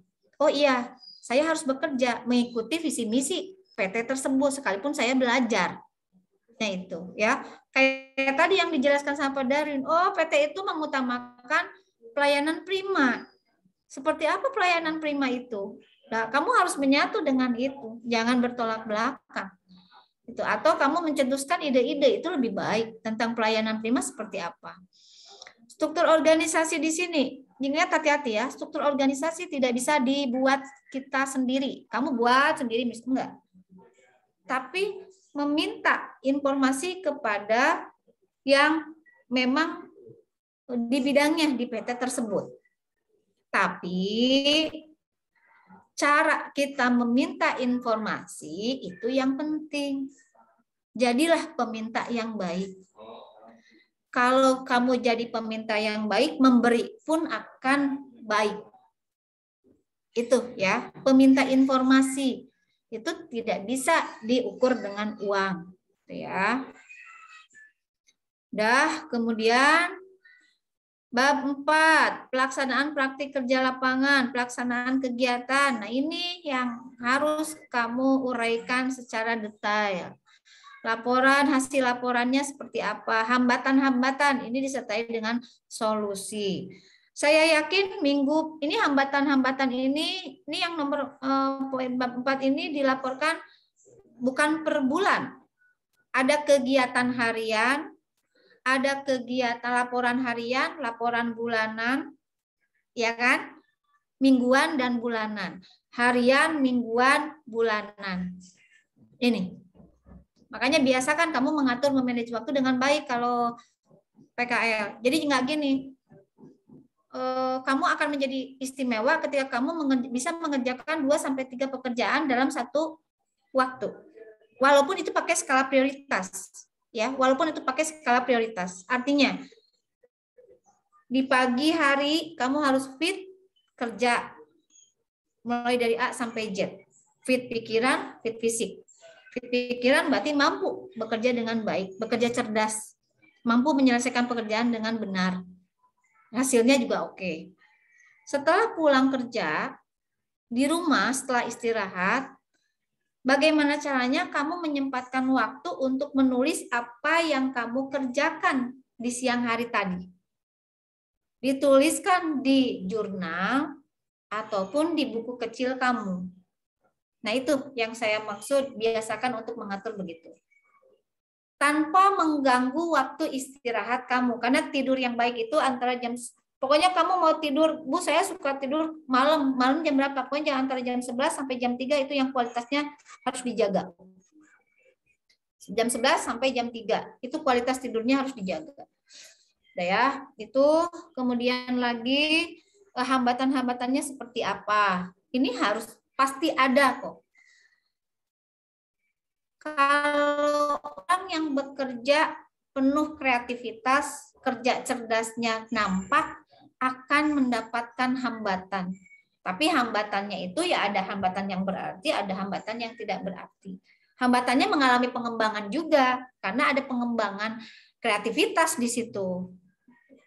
Bukan berarti tidak ada hambatan, tidak ada hambatan itu baik-baik saja. Justru enggak. Berarti kamu belum bisa melihat peluang, kamu belum bisa melihat kekuatan. Nah itu, ya. Kemudian kesimpulan dan saran. Kesimpulannya seperti apa? Bukan kesimpulan bahwa gini ya. Ini kesimpulan yang ilmiah. Tidak dituliskan di situ kesimpulannya bahwa PKL itu sangat menyenangkan. Tidak itu. Tetapi isi dari laporan kegiatan tersebut. Ini yang dimaksud dengan kesimpulan.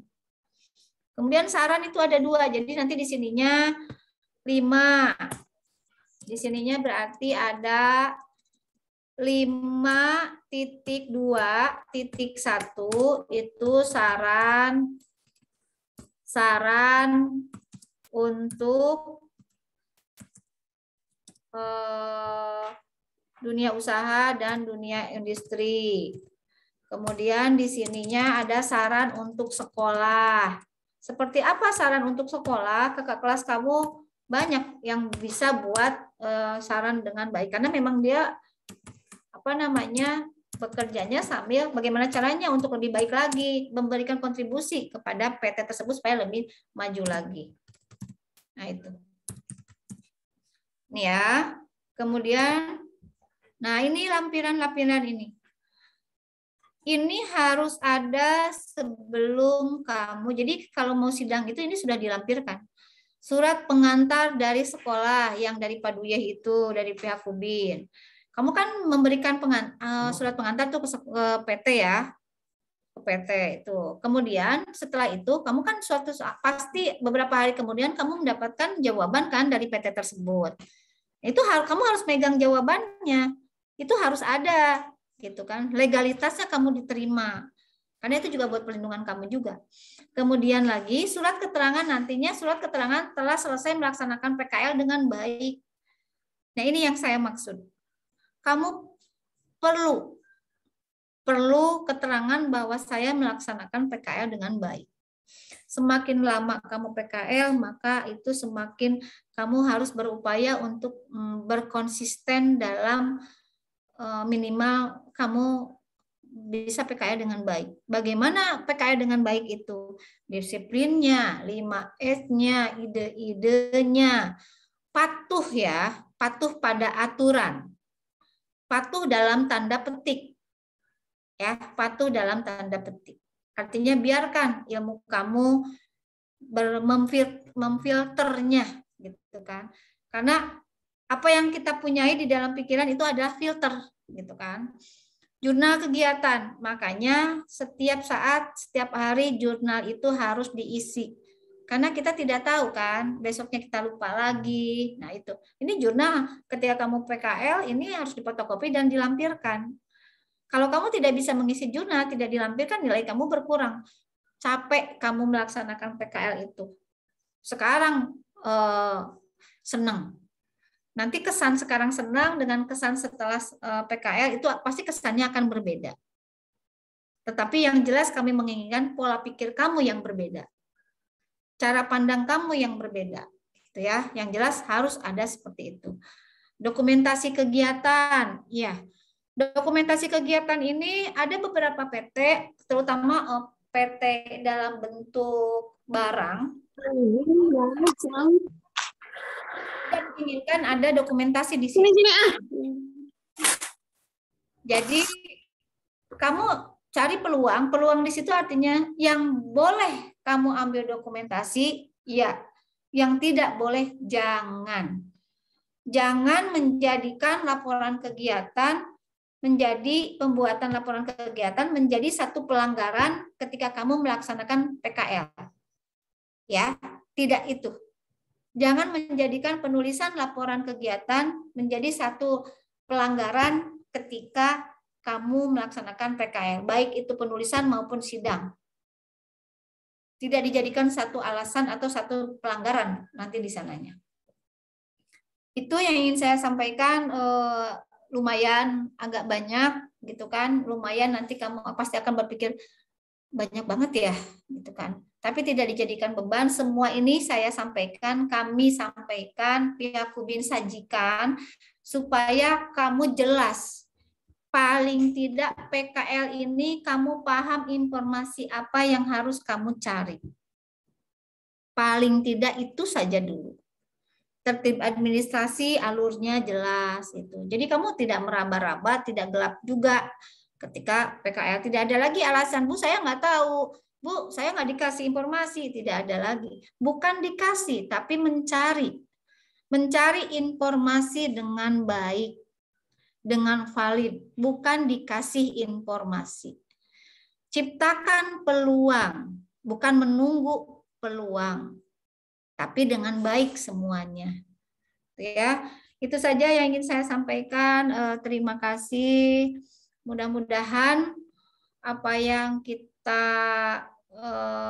pahami hari ini akan memberikan satu dampak positif untuk kedepannya. Saya akhiri. Assalamualaikum warahmatullahi wabarakatuh. Waalaikumsalam. Terima kasih Bu Ramalawati yang sudah menyampaikan materi dan sangat berguna bagi anak-anak secara khusus, karena ini nanti ya caranya kalian untuk ber-PKL yaitu melalui laporan itu. Jadi adanya laporan khususnya buku kecil, nah itulah yang dicatat. Nah, itu yang menjadi sangat penting. Silakan Pak Ustadz. Pak Ustadz.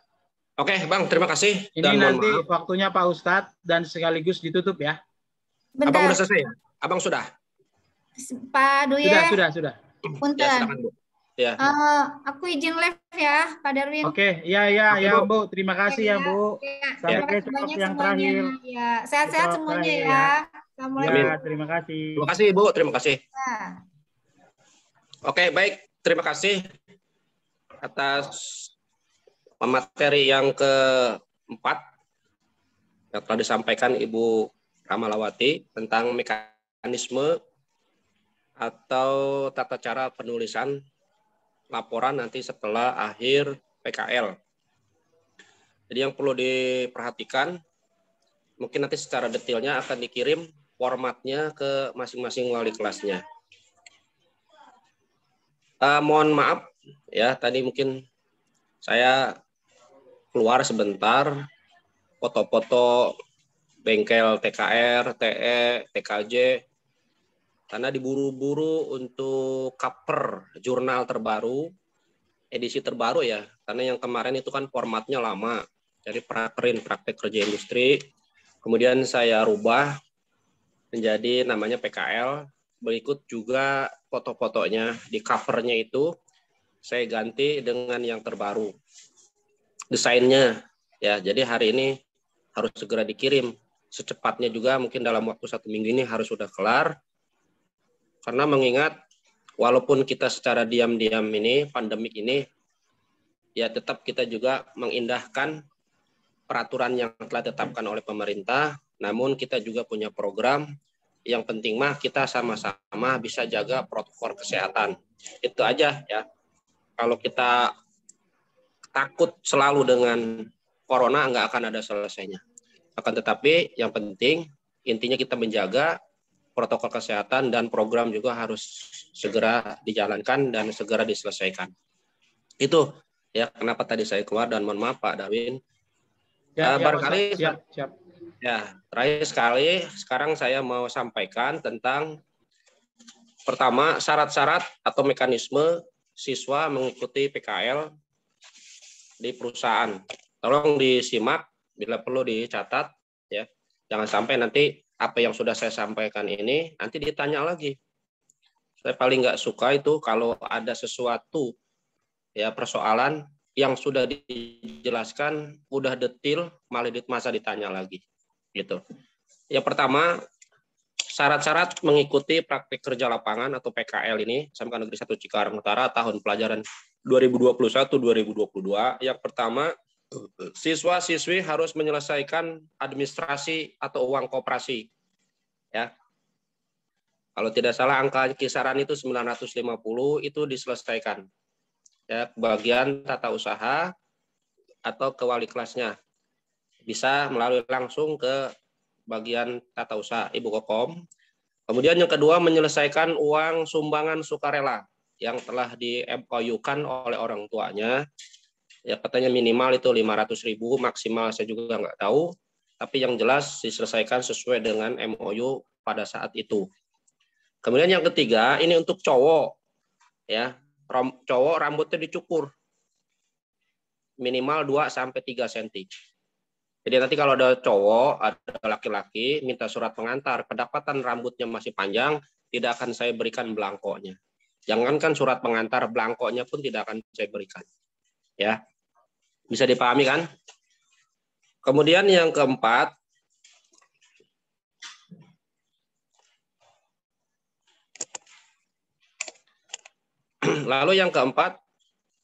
memakai seragam yang rapih, yang sopan ya. Pakai sepatu datang ke sekolah itu. Jangan pakai sendal jepit. Ya, syukur-syukur pakai pakaian sekolah, pakai sepatu yang rapi. Kemudian yang kelima, mengisi belangko PKL. Ya, pertama belangko PKL itu ada 3 lembar nanti. Yang pertama tentang data siswa, nama, nisen, tempat tanggal lahir, nama PT lengkap, dan alamat PT. Yang nanti akan dibuatkan menjadi surat pengantar itu. Jangan disingkat nama PT-nya. Ya. Alamat PT pun sama, jangan disingkat. Sebab nanti kepentingannya untuk monitoring. Kalau kalian salah memberikan alamat, maka nanti monitoringnya pun akan mengalami kesulitan. Kemudian yang kedua, ada surat pernyataan siswa. Kesiapan mengikuti PKL. Ya, dengan aturan-aturan nanti ditandatangani oleh siswa dan diketahui oleh orang tua, ya, ditandatanganin. Makanya nanti lembaran yang 3 lembar ini bisa dibawa pulang, ya, supaya orang tuanya bisa tanda tangan. Ataupun isinya yang menyatakan, ya tadi sudah banyak juga disinggung ya oleh para pemateri, dan Bapak pun sudah membuat pernyataan hitam di atas putih, ya. Jadi tadi itu hanya teori-teori saja. Kalau Bapak ini punya bukti nanti, ya, untuk menjaga-jaga terjadi hal-hal yang nanti tidak diinginkan.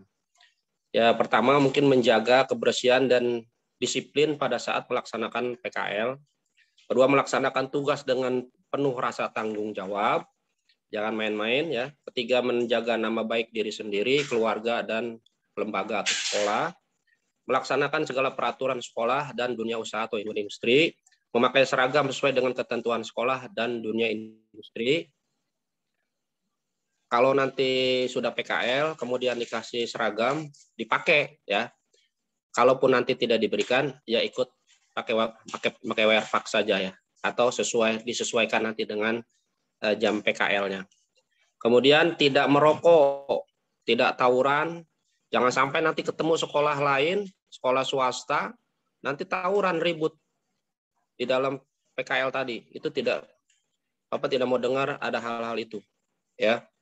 Kemudian tidak membawa senjata tajam, tidak membawa miras, dan tidak menggunakan narkoba di lingkungan sekolah atau perusahaan.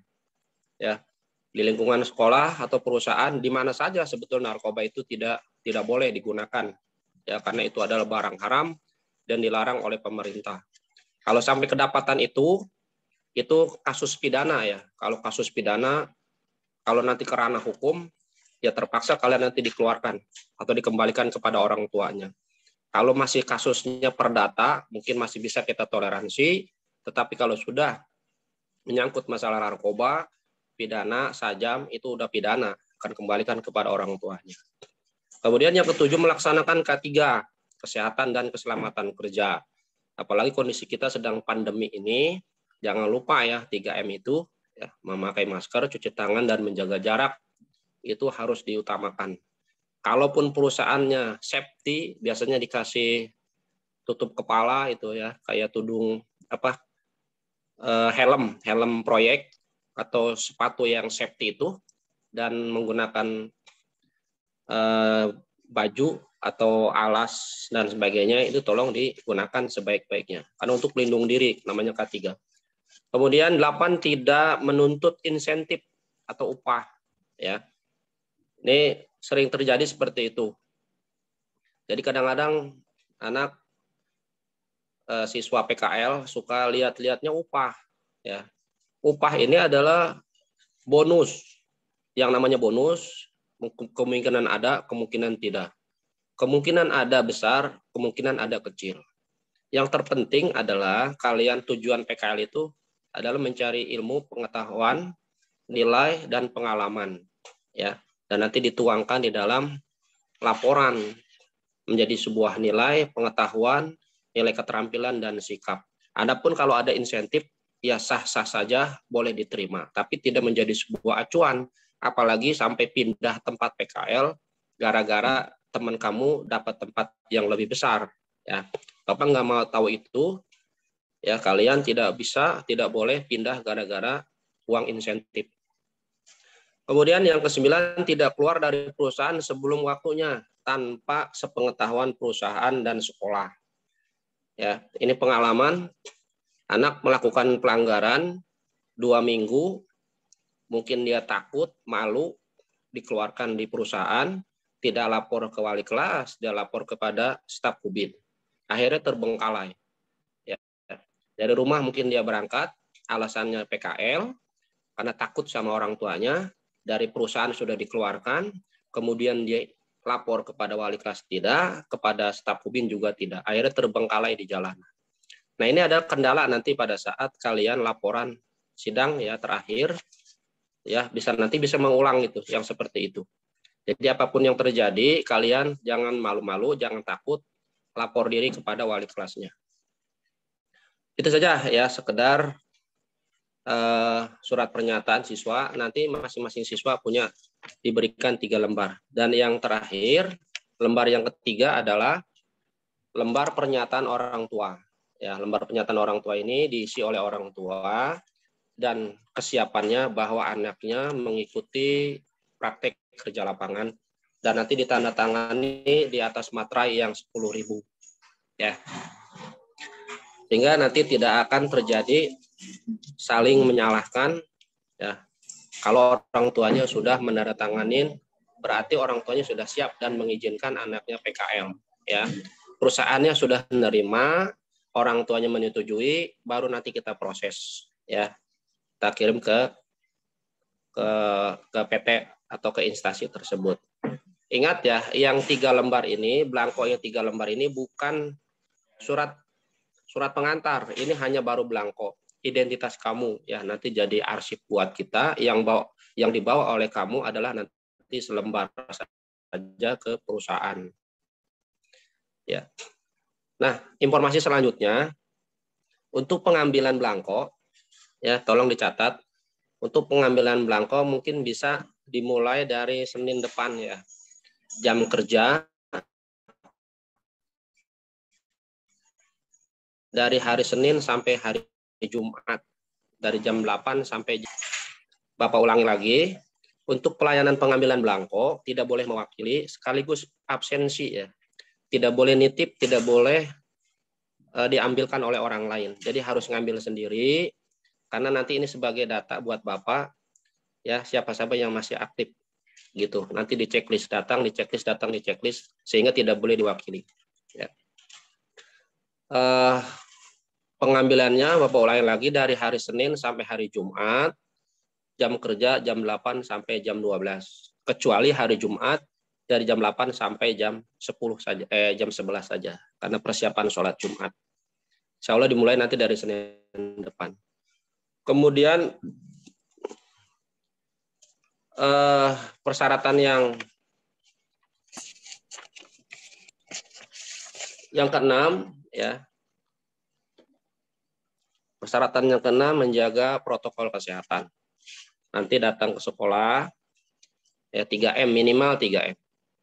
Memakai masker, cuci tangan, dan menjaga jarak. Ya, itu saja barangkali informasi dari Staf Kubin, tambahan dari hubungan industri. Mudah-mudahan bisa memberikan kejelasan buat kalian.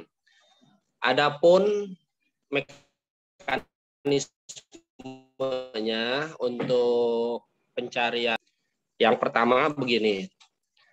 Jadi boleh siswa mencari, ya, kreatif, tanya ke saudara, teman, tetangga, ya, atau siapa saja melalui ponsel. Jangan kamu datang ke perusahaan tanya sini sana sana, ya. Datang rame-rame bawa motor, 3 motor, 1 motornya isinya bertiga sono kemari. Itu yang tidak dikehendaki. Ya, tidak boleh karena kondisinya seperti ini. Khawatir rawan, ya. Rawan dengan tawuran, rawan dengan pandemik, ya. Kalaupun boleh, ya silakan tanya-tanya. Kenapa diperbolehkan tanya-tanya? Karena kalau mengandalkan dari sekolah itu minim sekali informasinya, karena biasanya orang PT itu kalau nerima itu nggak banyak, ya. Satu PT kadang nerima cuma 2, maksimal 4, ya. Ya ada juga sih kadang-kadang yang lebih dari itu. Jadi kalau mengandalkan nanti dari sekolah, kalian lama, ya, lama. Bisa cari sendiri. Yang penting catatan tadi perusahaannya sesuai dengan jurusannya, kan begitu, ya. Jadi boleh cari sendiri, ya. Tapi jangan keluyuran, ya, sana kemari dengan menggunakan kendaraan atau sepeda motor. Tunggu informasi nanti selanjutnya, ya, kalau masa PPKM-nya sudah selesai dari tanggal 3 sampai tanggal 20, ya mudah-mudahan ada peluang yang lebih leluasa buat kita bergeraknya, ya.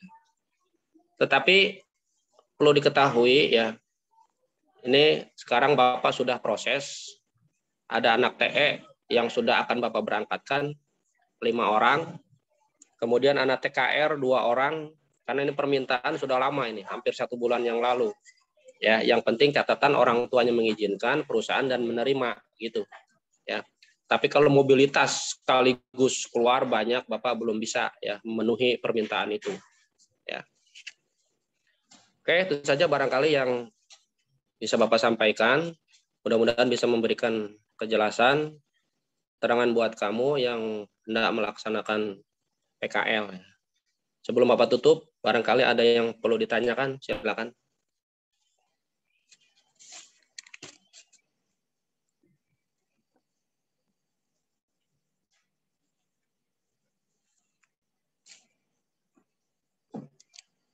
Halo? Tidak ada? Tidak ada, Pak. Udah jelas? Atau sudah ngantuk semua? Sudah jelas? Sudah, Pak. Nah, jelas. Oke, siap kalau sudah jelas. Terus gini, ya, jangan iri, ya, atau jangan merasa iri. Kok kenapa Pak? Ada pertanyaan kemarin. Kok kenapa Pak PKL-nya misalkan anak TKR 1-2 dulu, anak TKR 3 tidak? Bukannya tidak diprioritaskan. Memang aturannya harus seperti itu. Artinya aturannya ya gantian, gitu. Jadi TE1, TE2, TE3 nanti gelombang kedua. TKR1, TKR2 duluan, nanti TKR3 yang nanti belakangan, gitu. Jadi kalau semuanya diberangkatkan nanti jadi numpuk, ya, gitu. Tapi ini situasional saja. Kalaupun nanti memang dibutuhkan dan kalian memang udah ada tempat, ya insya Allah lah nanti Bapak proses, ya. Karena itu kesempatan yang terbaik, jangan ditunggu-tunggu, kan begitu. Kalau memang ada, ya tetap nanti Bapak proses. Tetapi yang diprioritaskan ketika nanti ada permintaan dari perusahaan, yang Bapak utamakan itu tadi, TE1, TE2, TKR1, TKR2, begitu. Ya, yang lain nanti belakangan. Kalaupun kalian punya, ya silakan nanti diajukan. Nanti akan Bapak proses. Oke? Kalau tidak ada pertanyaan lagi, Bapak mau tutup nih. Tidak ada? Tutup aja, Ustaz. Oke. Kalau tidak ada pertanyaan lagi, mari kita tutup acara Zoom kita ini. Mudah-mudahan pembekalan pada hari ini untuk anak TKJ bisa memberikan kejelasan dan menjadi acuan nanti pada saat nanti kalian PKL. Mari kita sama-sama kita berdoa memohon kepada Allah Subhanahu wa taala agar kita senantiasa diberikan kesehatan oleh Allah Subhanahu wa taala. Ala hadiniyah wa ala quniyatin sholihah wa ila hadran Mustafa Rasulillah al-Fatihah. Bismillahirrahmanirrahim. Alhamdulillah. Ya kana aku. Suratul Jin. Selesai. Terima kasih ya atas perhatiannya. Mohon maaf kepada guru dan terima kasih kepada Kabeng, Wali Kota, Wakil Kepala, Bapak Kepala dan Dewan Guru telah berpartisipasi sehingga terselenggaranya acara pembekalan. Saya atas nama pembawa acara mohon maaf apabila ada kata yang salah atau keliru. Atas nama pribadi dan staf Kebin mohon dibuka kami maaf yang seluas-luasnya. Bila topik wa hidayah. Wassalamualaikum warahmatullahi wabarakatuh. Waalaikumsalam warahmatullahi wabarakatuh. Sampai ketemu. Semoga sehat-sehat selalu.